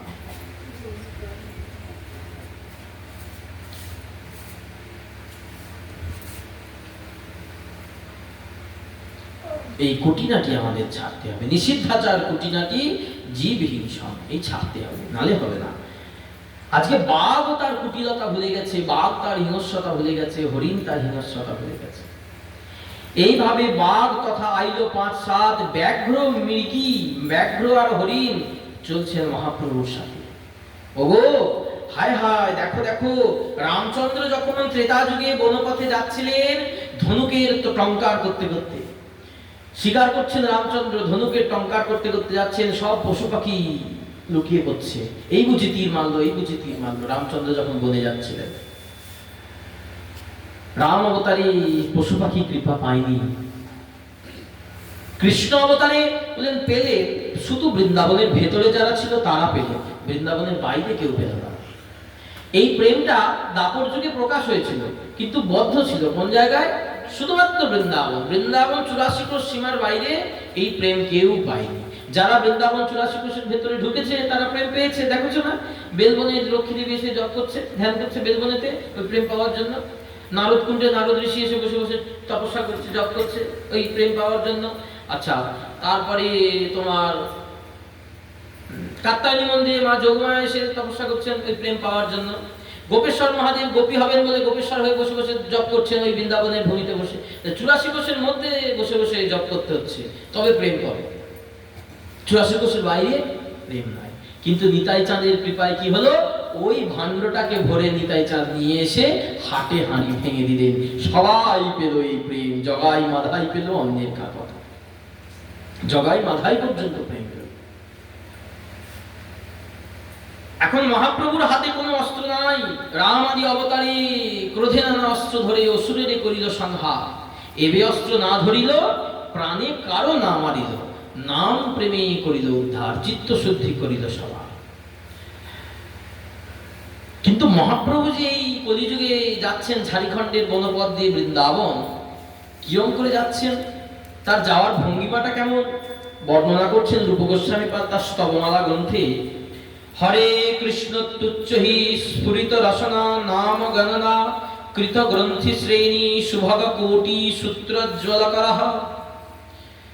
হরে কৃষ্ণ তুচ্চই, হরে কৃষ্ণ নাম করছেন গোরা উচ্চই স্বরে, স্ফুরিত রসনা চিৎকার করে হরে কৃষ্ণ কৃষ্ণ কৃষ্ণ হরে হরে, হরে রাম রাম রাম হরে হরে কীর্তন করছেন গোরা উচ্চই স্বরে। কিন্তু কি শব্দ, নাম গণনা কৃত গ্রন্থি শ্রেণী, এই হাতে নাম করছেন আর এই হাতে গুনে গুনে সংখ্যা রাখছেন। ওই খোলকত্তাল বাজিয়ে কোনো সংখ্যা নাই, যেমন তেমন হরে কৃষ্ণ নাম নয়। মহাপ্রভু দেখাচ্ছেন আচরণ, এই হাতে গমছেন আর এই হাতে সংখ্যা রাখছেন। 108 বার হলে কোমরের একটা কাপড়ের গ্রন্থি আছে, তাতে একটি করে গিঁট দিয়ে সংখ্যা রাখছে।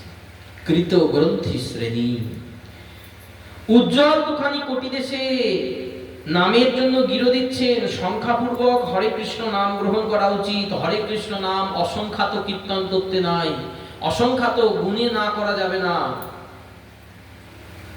কিন্তু দেখো মহাপ্রভু আজকে নিজে আচরণ করে দেখিয়ে দিচ্ছেন যে মহামন্ত্র সংখ্যাপূর্বক না করলে সেই মন্ত্রে কোনো কাজ হবে না। তাই হরিদাস ঠাকুর 3 লক্ষ নাম জপ করেছেন সংখ্যা রেখে। 6 গোস্বামী প্রত্যেকেই সংখ্যা রেখে নাম করছে। এইভাবে মহাপ্রভু কীর্তন করতে করতে চলেছেন। দেখি মহাপ্রভুর বৃন্দাবন স্মৃতি হইল, বৃন্দাবন গুণবর্ণন শ্লোক পড়িল। কৃষ্ণ কৃষ্ণ কহ করি প্রভু যাবে বলিল, কৃষ্ণ কহি ব্যাঘ্র মৃগ নাচিতে লাগিল। বাঘ হরিণ কৃষ্ণ কৃষ্ণ বলে নাচতে, ব্যাঘ্র মৃগ অনন্যে করে আলিঙ্গন। বাঘ হরিণ একে অপরকে আলিঙ্গন করছে, মুখে মুখ দিয়া করে অনন্যে চুম্বন। মুখে মুখ দিয়ে চুম্বন পর্যন্ত করছে বাঘে হরিণে। এই দৃশ্য কখনো দেখা গেছে? এই প্রথম মহাপ্রভু দেখালেন। দেখো সকলে জীবের প্রেম পায়, এও কি সম্ভব গো? ভাবনিধি গৌরাঙ্গ আমার এই ভাবে পরিপূর্ণ, স্বভাব জাগিয়ে দেয়। বলে স্বভাবটা শুধু কি জাগিয়ে দেয়, অভাব ঘুচিয়ে স্বভাব জাগায়। আমার বাবাজি মহারাজ বলছেন দেখো শুধু স্বভাব জাগায় না, অভাব ঘুচিয়ে স্বভাব জাগায়। চিরকালে কি অভাব ছিল আমাদের? কি অভাব ছিল? হ্যাঁ, সেই অভাবটা ঘুচিয়ে স্বভাবটা কি জাগিয়ে দিচ্ছে? কৃষ্ণ প্রেম, কৃষ্ণ প্রেমের, কৃষ্ণকে ভালোবাসার, কৃষ্ণকে ভজনা করার স্বভাব জাগিয়ে দিচ্ছে। এই স্বরূপের বড় গরজ।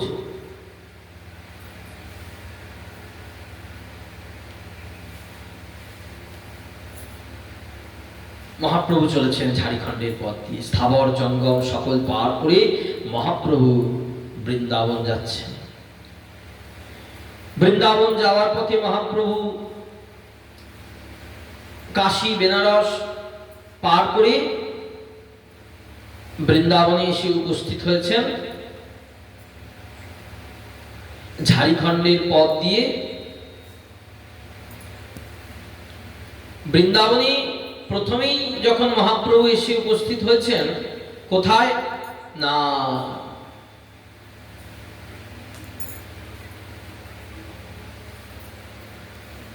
মথুরায় এসে উপস্থিত হয়েছে। এক সনরিয়া ব্রাহ্মণের ঘরে মহাপ্রভু ভিক্ষা করেছেন, প্রসাদ পাবেন। সাধারণত তৎকালীন দিনে সনরিয়া ব্রাহ্মণকে নিচু জাতের ব্রাহ্মণ বলা হতো, তার ঘরে উচ্চকুলের ব্রাহ্মণরা খেত না।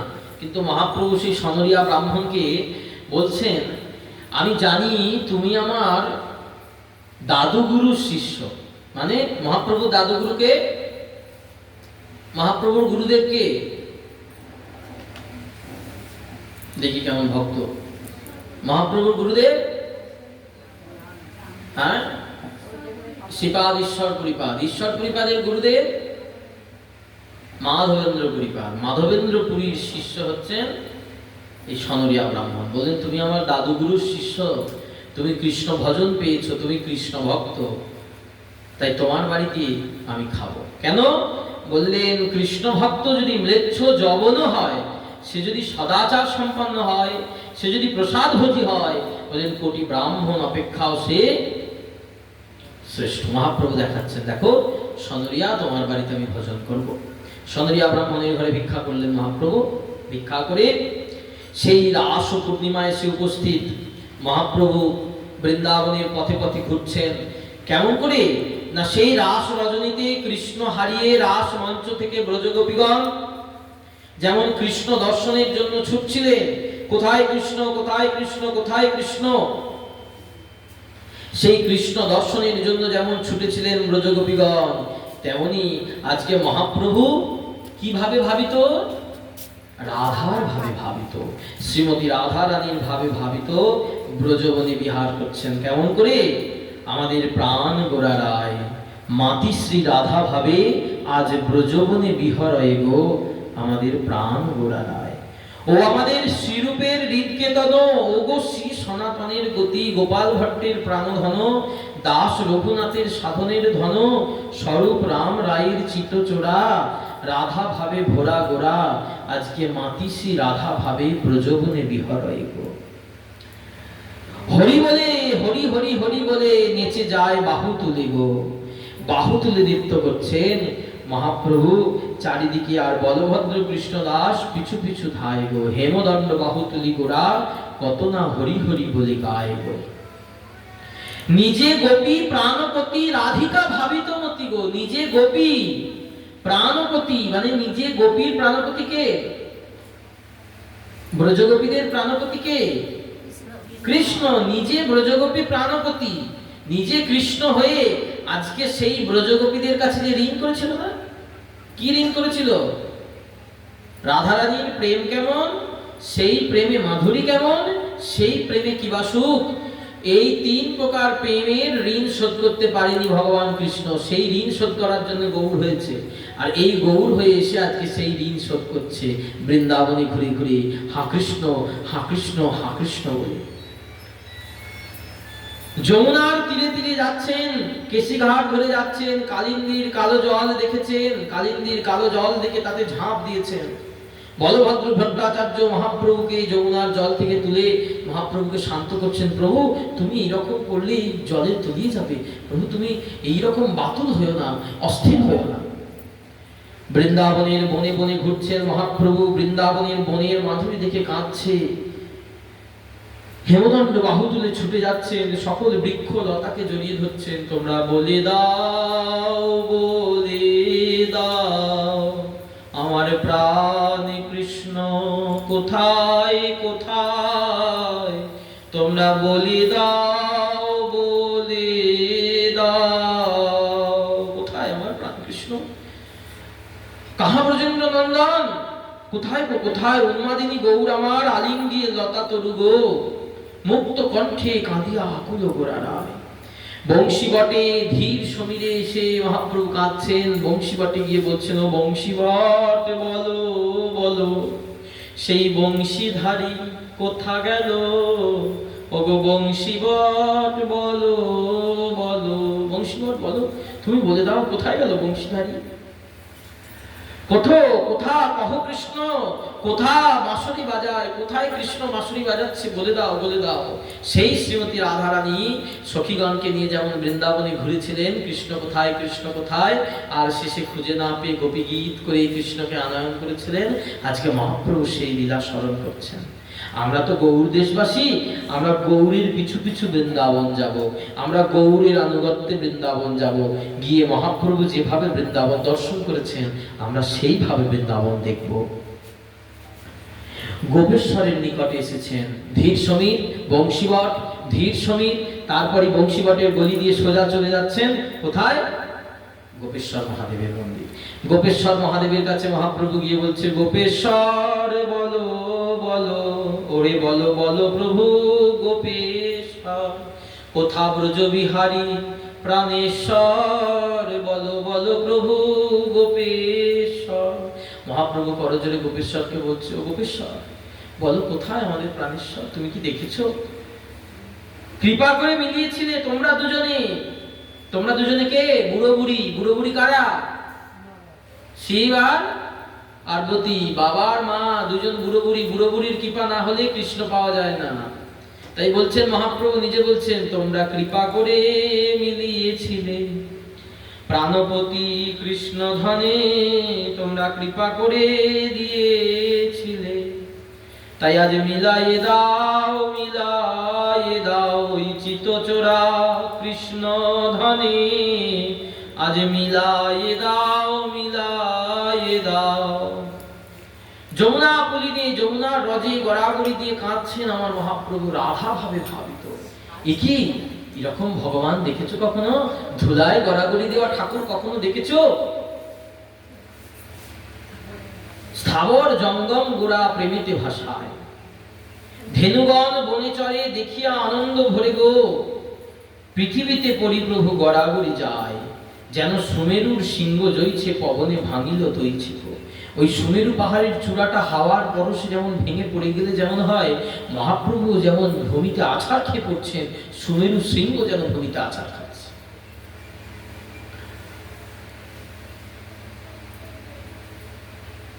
প্রভু আছাড় খাচ্ছেন ভূমিতে, সেই দেখে গাভীগণের মনে কষ্ট হচ্ছে। গাভীগণ এসে মহাপ্রভুকে ঘিরে ধরেছেন মহাপ্রভুর গায়ে অঙ্গগন্ধ নেবার জন্য।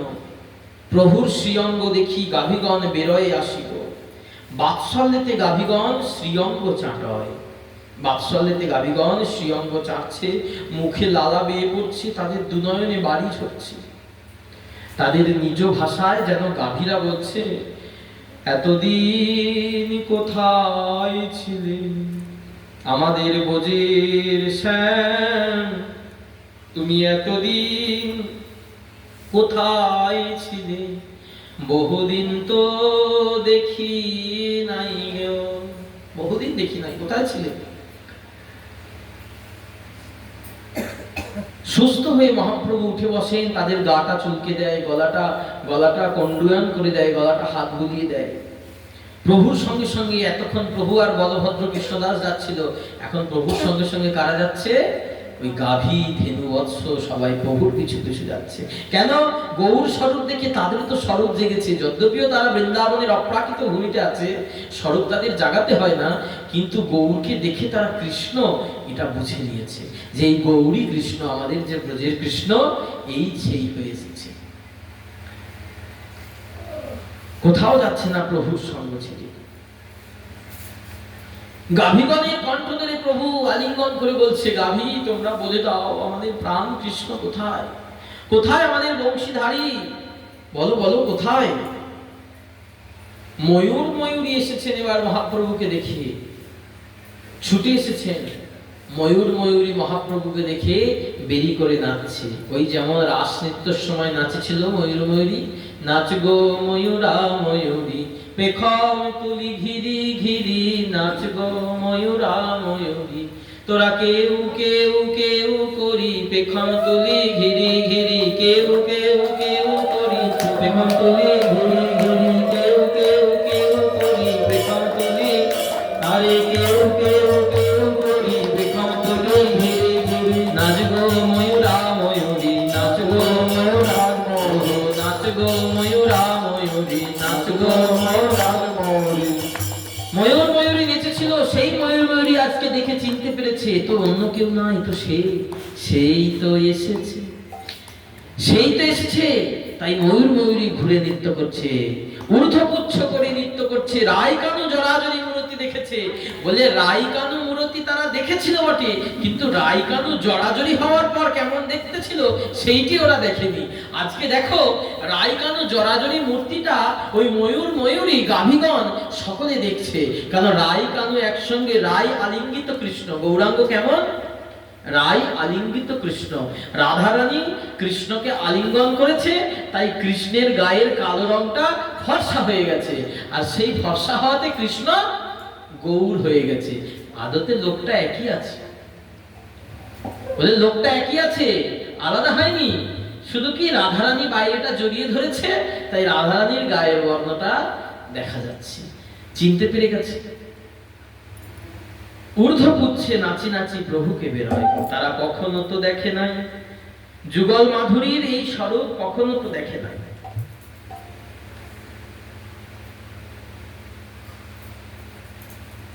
ময়ূর ময়ূরী বলছে, ওগো প্রাণবধূ তুমি এতদিন কোথা ছিলে? নয়নের জলে প্রভু আছাড় খেয়ে পড়ছেন বৃন্দাবনের ভূমিতে, গর্জে গর্জে উঠছেন উন্মত্তের মতো। কখনো ময়ূরকে ধরতে যাচ্ছেন কৃষ্ণ মনে করে, কখনো গাভীগণকে বলছেন বলো বলো কৃষ্ণ কোথায়। এদিকে বলভদ্র কৃষ্ণদাস প্রভুকে ধরছেন।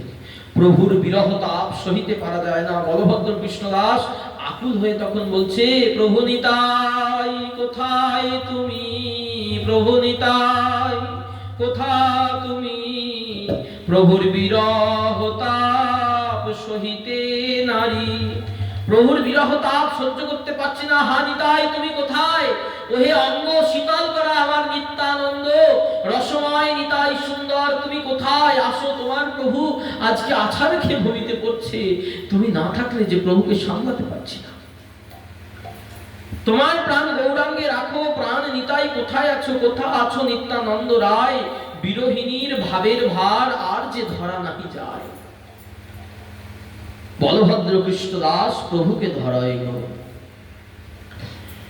এবার মহাপ্রভু আস্তে আস্তে আস্তে আস্তে গোপেশ্বর, গোপেশ্বরের থেকে আস্তে আস্তে কোথায় আসছে? নিধুবন। সামনে গোপেশ্বরের থেকে একটুখানি নিধুবন, নিধুবনে এসেছেন। নিধুবনে এসে রাসস্থলী দর্শন করছেন, প্রেমে মূলচিত হয়ে গড়াগড়ি করছেন। কাঁপে অঙ্গ থর থর, ভাবে রুদ্ধ কণ্ঠ স্বর, পশু পাখি কাঁদে দেখি পাষাণ বলয় গো। এ কি অপরূপ লীলা! যার যার লীলা, যার জন্য এই বৃন্দাবন, আজকে সেই বৃন্দাবনেশ্বর কেমন ধুলায় গড়াগড়ি যাচ্ছে। হায় হায়, দেখে পাষাণ পর্যন্ত গলে যাচ্ছে মহাপ্রভুর কান্না দেখে। বলে এ পাষাণ গলানো লীলা, মধুর গৌরাঙ্গ লীলা, পাষাণ গলে যায়।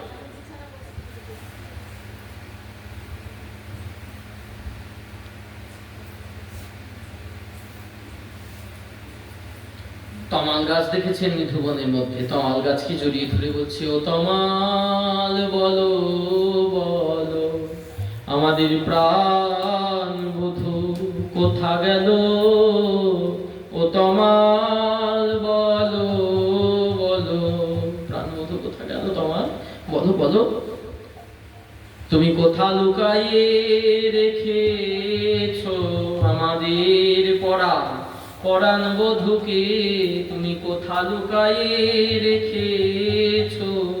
এই মতো এই বলতে বলতে চমকি মহাপ্রভু কোকিলের ধ্বনি শুনেছে, আর যেই কোকিলের কুহু রব শুনেছে, মহাপ্রভু বলছে, শোনো শোনো ওই কৃষ্ণ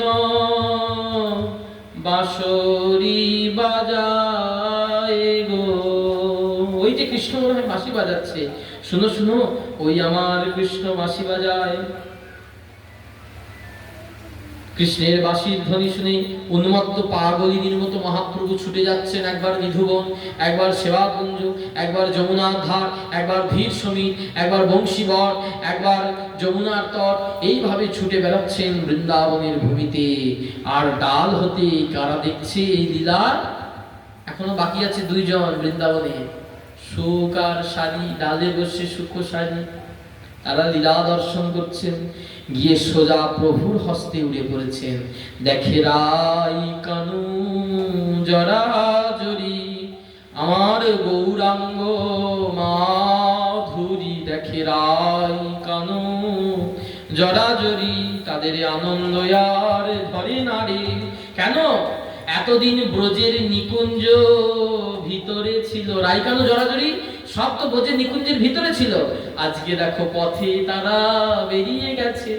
রাইকানু জরাজরি আজকে পথে বেরিয়েছে, এতদিন ব্রজের নিভৃত নিকুঞ্জে সেবাকুঞ্জের ভিতরে ছিল, বাইরে কেউ জানতো না। আজকে সুখসারি দেখে বলছে, দেখ দেখ, এতদিন যে স্বরূপকে আমরা ভজেছি আজ জগৎবাসী সবাই দেখছে, সবাই সেই স্বরূপকে ভোগ করছে। এ কি গৌরাঙ্গ মাধুরী, রাই সম্পুটে বংশীধারী। এ কি গৌরাঙ্গ মাধুরী, রাই সম্পুটে বংশীধারী। রাই যেন কৌটো, তার মধ্যে বংশীধারী লুকিয়ে আছে। রাই সম্পুটে বংশীধারী, দেখ দেখ রাই কেন জড়াজড়ি। এইভাবে মহাপ্রভুর স্বরূপ দেখে সুখসারি আনন্দে নৃত্য করছে। দোহার পানি চেয়ে যেন কত কি বলছে, নেত্রে ধারা হয়েছে। বললেন, বৃন্দাবনের বৃক্ষলতারা যে প্রেম পেয়েছিল, আজকে সেই প্রেম মহাপ্রভু এসে দ্বিগুণ বাড়িয়ে দিলেন। দ্বিগুণকে চতুর্গুণ, চতুর্গুণকে অষ্টগুণ, সহস্র গুণ করে দিলেন সেই প্রেমের মাত্রা। এইভাবে মহাপ্রভু বৃন্দাবনের ব্রজবনে বিহার করছেন, বিরোহিণী উন্মাদিনী। তাই সেই মহাপ্রভুর বৃন্দাবন দর্শন এবং বৃন্দাবন ভ্রমণ রাস রজনীতে স্মরণ করেন আজও অস্মদীয় শ্রী গুরুপাদ পদ্ম, শ্রীপাদ অষ্টোত্তর শতশ্রী শ্রীপাদ রামদাস বাবাজি মহারাজ সেই তার অপূর্ব প্রেম মাখানো মধু ছড়ানো কীর্তন দিয়ে, সেই কীর্তনের আবেশে আজও আমাদের বরাহনগর পাটবাড়ি আশ্রম থেকে গুরুদেবগণ সকলে যান বৃন্দাবন। অলরেডি তারা গেছেন, চলে গেছেন বৃন্দাবন। বৃন্দাবনে গিয়ে রাসের দিন সেই বিকেল 3টে থেকে যে পরিক্রমা হবে, পরের দিন ভোর 3টে পর্যন্ত সারা রাত্রি বৃন্দাবন ঘুরে ঘুরে ঘুরে ঘুরে মহাপ্রভুর এই চিত্রপট নিয়ে পালকি করে করে আর এই কীর্তন করতে করতে পরিক্রমা হবে। প্রত্যেকটা জায়গায় জায়গায় যেখানে গিয়ে গিয়ে মহাপ্রভু করেছেন, অদ্যপীয় সেই লীলা স্মরণ করা হয়। সেই আমাদের বাবাজি মহারাজের অপার কৃপায় আমরাও সেই লীলা দর্শন স্পর্শন অনুভব করতে পারি। তাই আসুন সকলে মিলে আমরা আজকে মহাপ্রভুর বৃন্দাবন ভ্রমণের সেই পথটি গাই। আমাদের প্রাণ গোরারায়, আমাদের প্রাণ গোরারায়,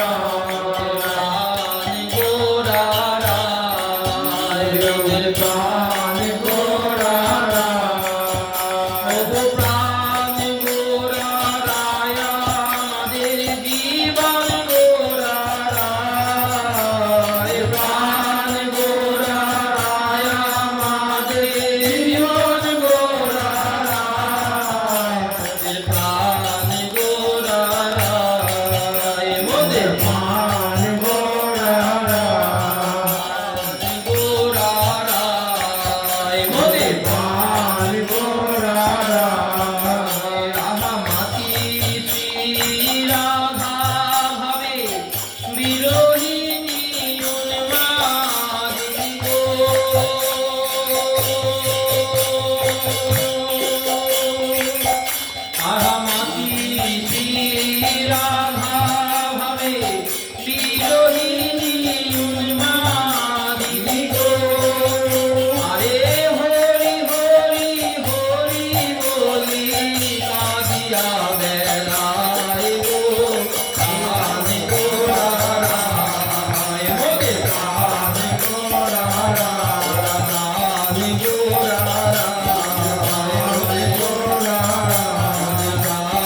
রাধা হরে কৃষ্ণ অন্বেষণ করছেন।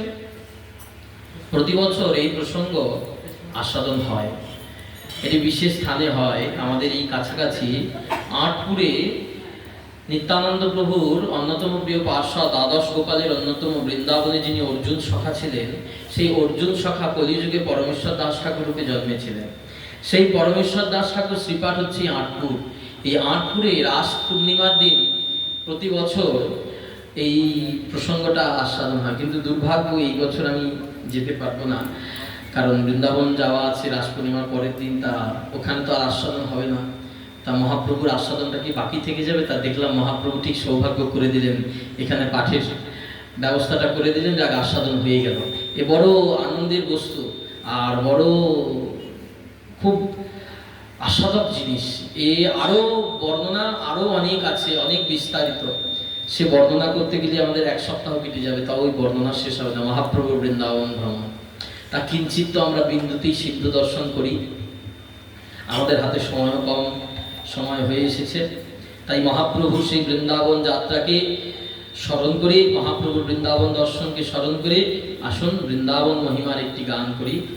জয় রাধে জয় কৃষ্ণ জয় বৃন্দাবন, জয় রাধে জয় কৃষ্ণ জয় বৃন্দাবন, শ্রী গোবিন্দ গোপীনাথ মদন মোহন গো মদন মোহন।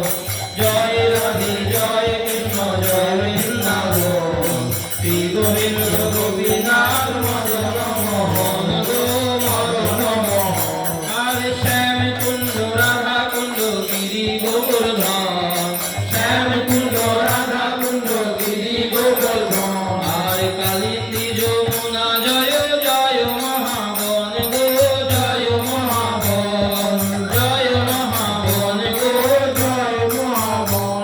আর কেশি ঘাট বংশীবর দ্বাদশ কানন, কেশি ঘাট বংশীবর দ্বাদশ কানন। আর যাহা সব লীলা কইল শ্রীনন্দ নন্দন গো শ্রীনন্দ নন্দন। আর জয় রাধে জয় কৃষ্ণ জয় বৃন্দাবন, শ্রী গোবিন্দ গোপীনাথ মদন মোহন গো মদন মোহন।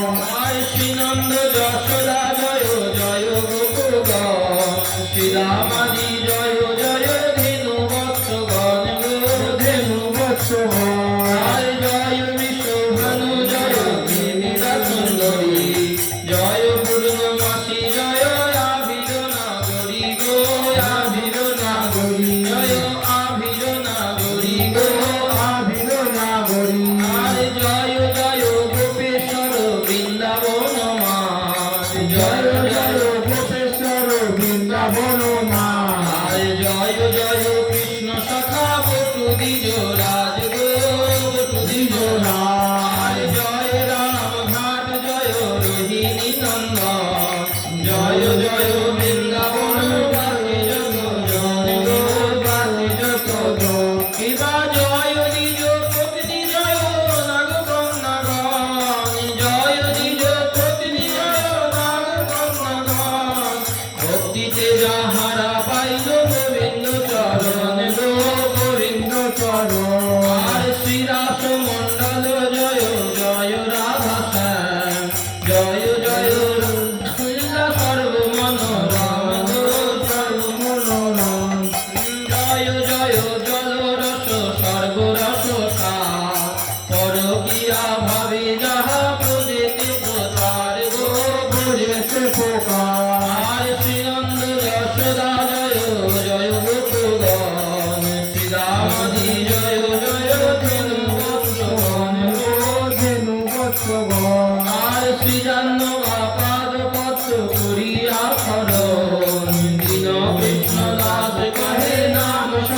সংকীর্তন মোর নাম সংকীর্তন আয় দীন কৃষ্ণ দাস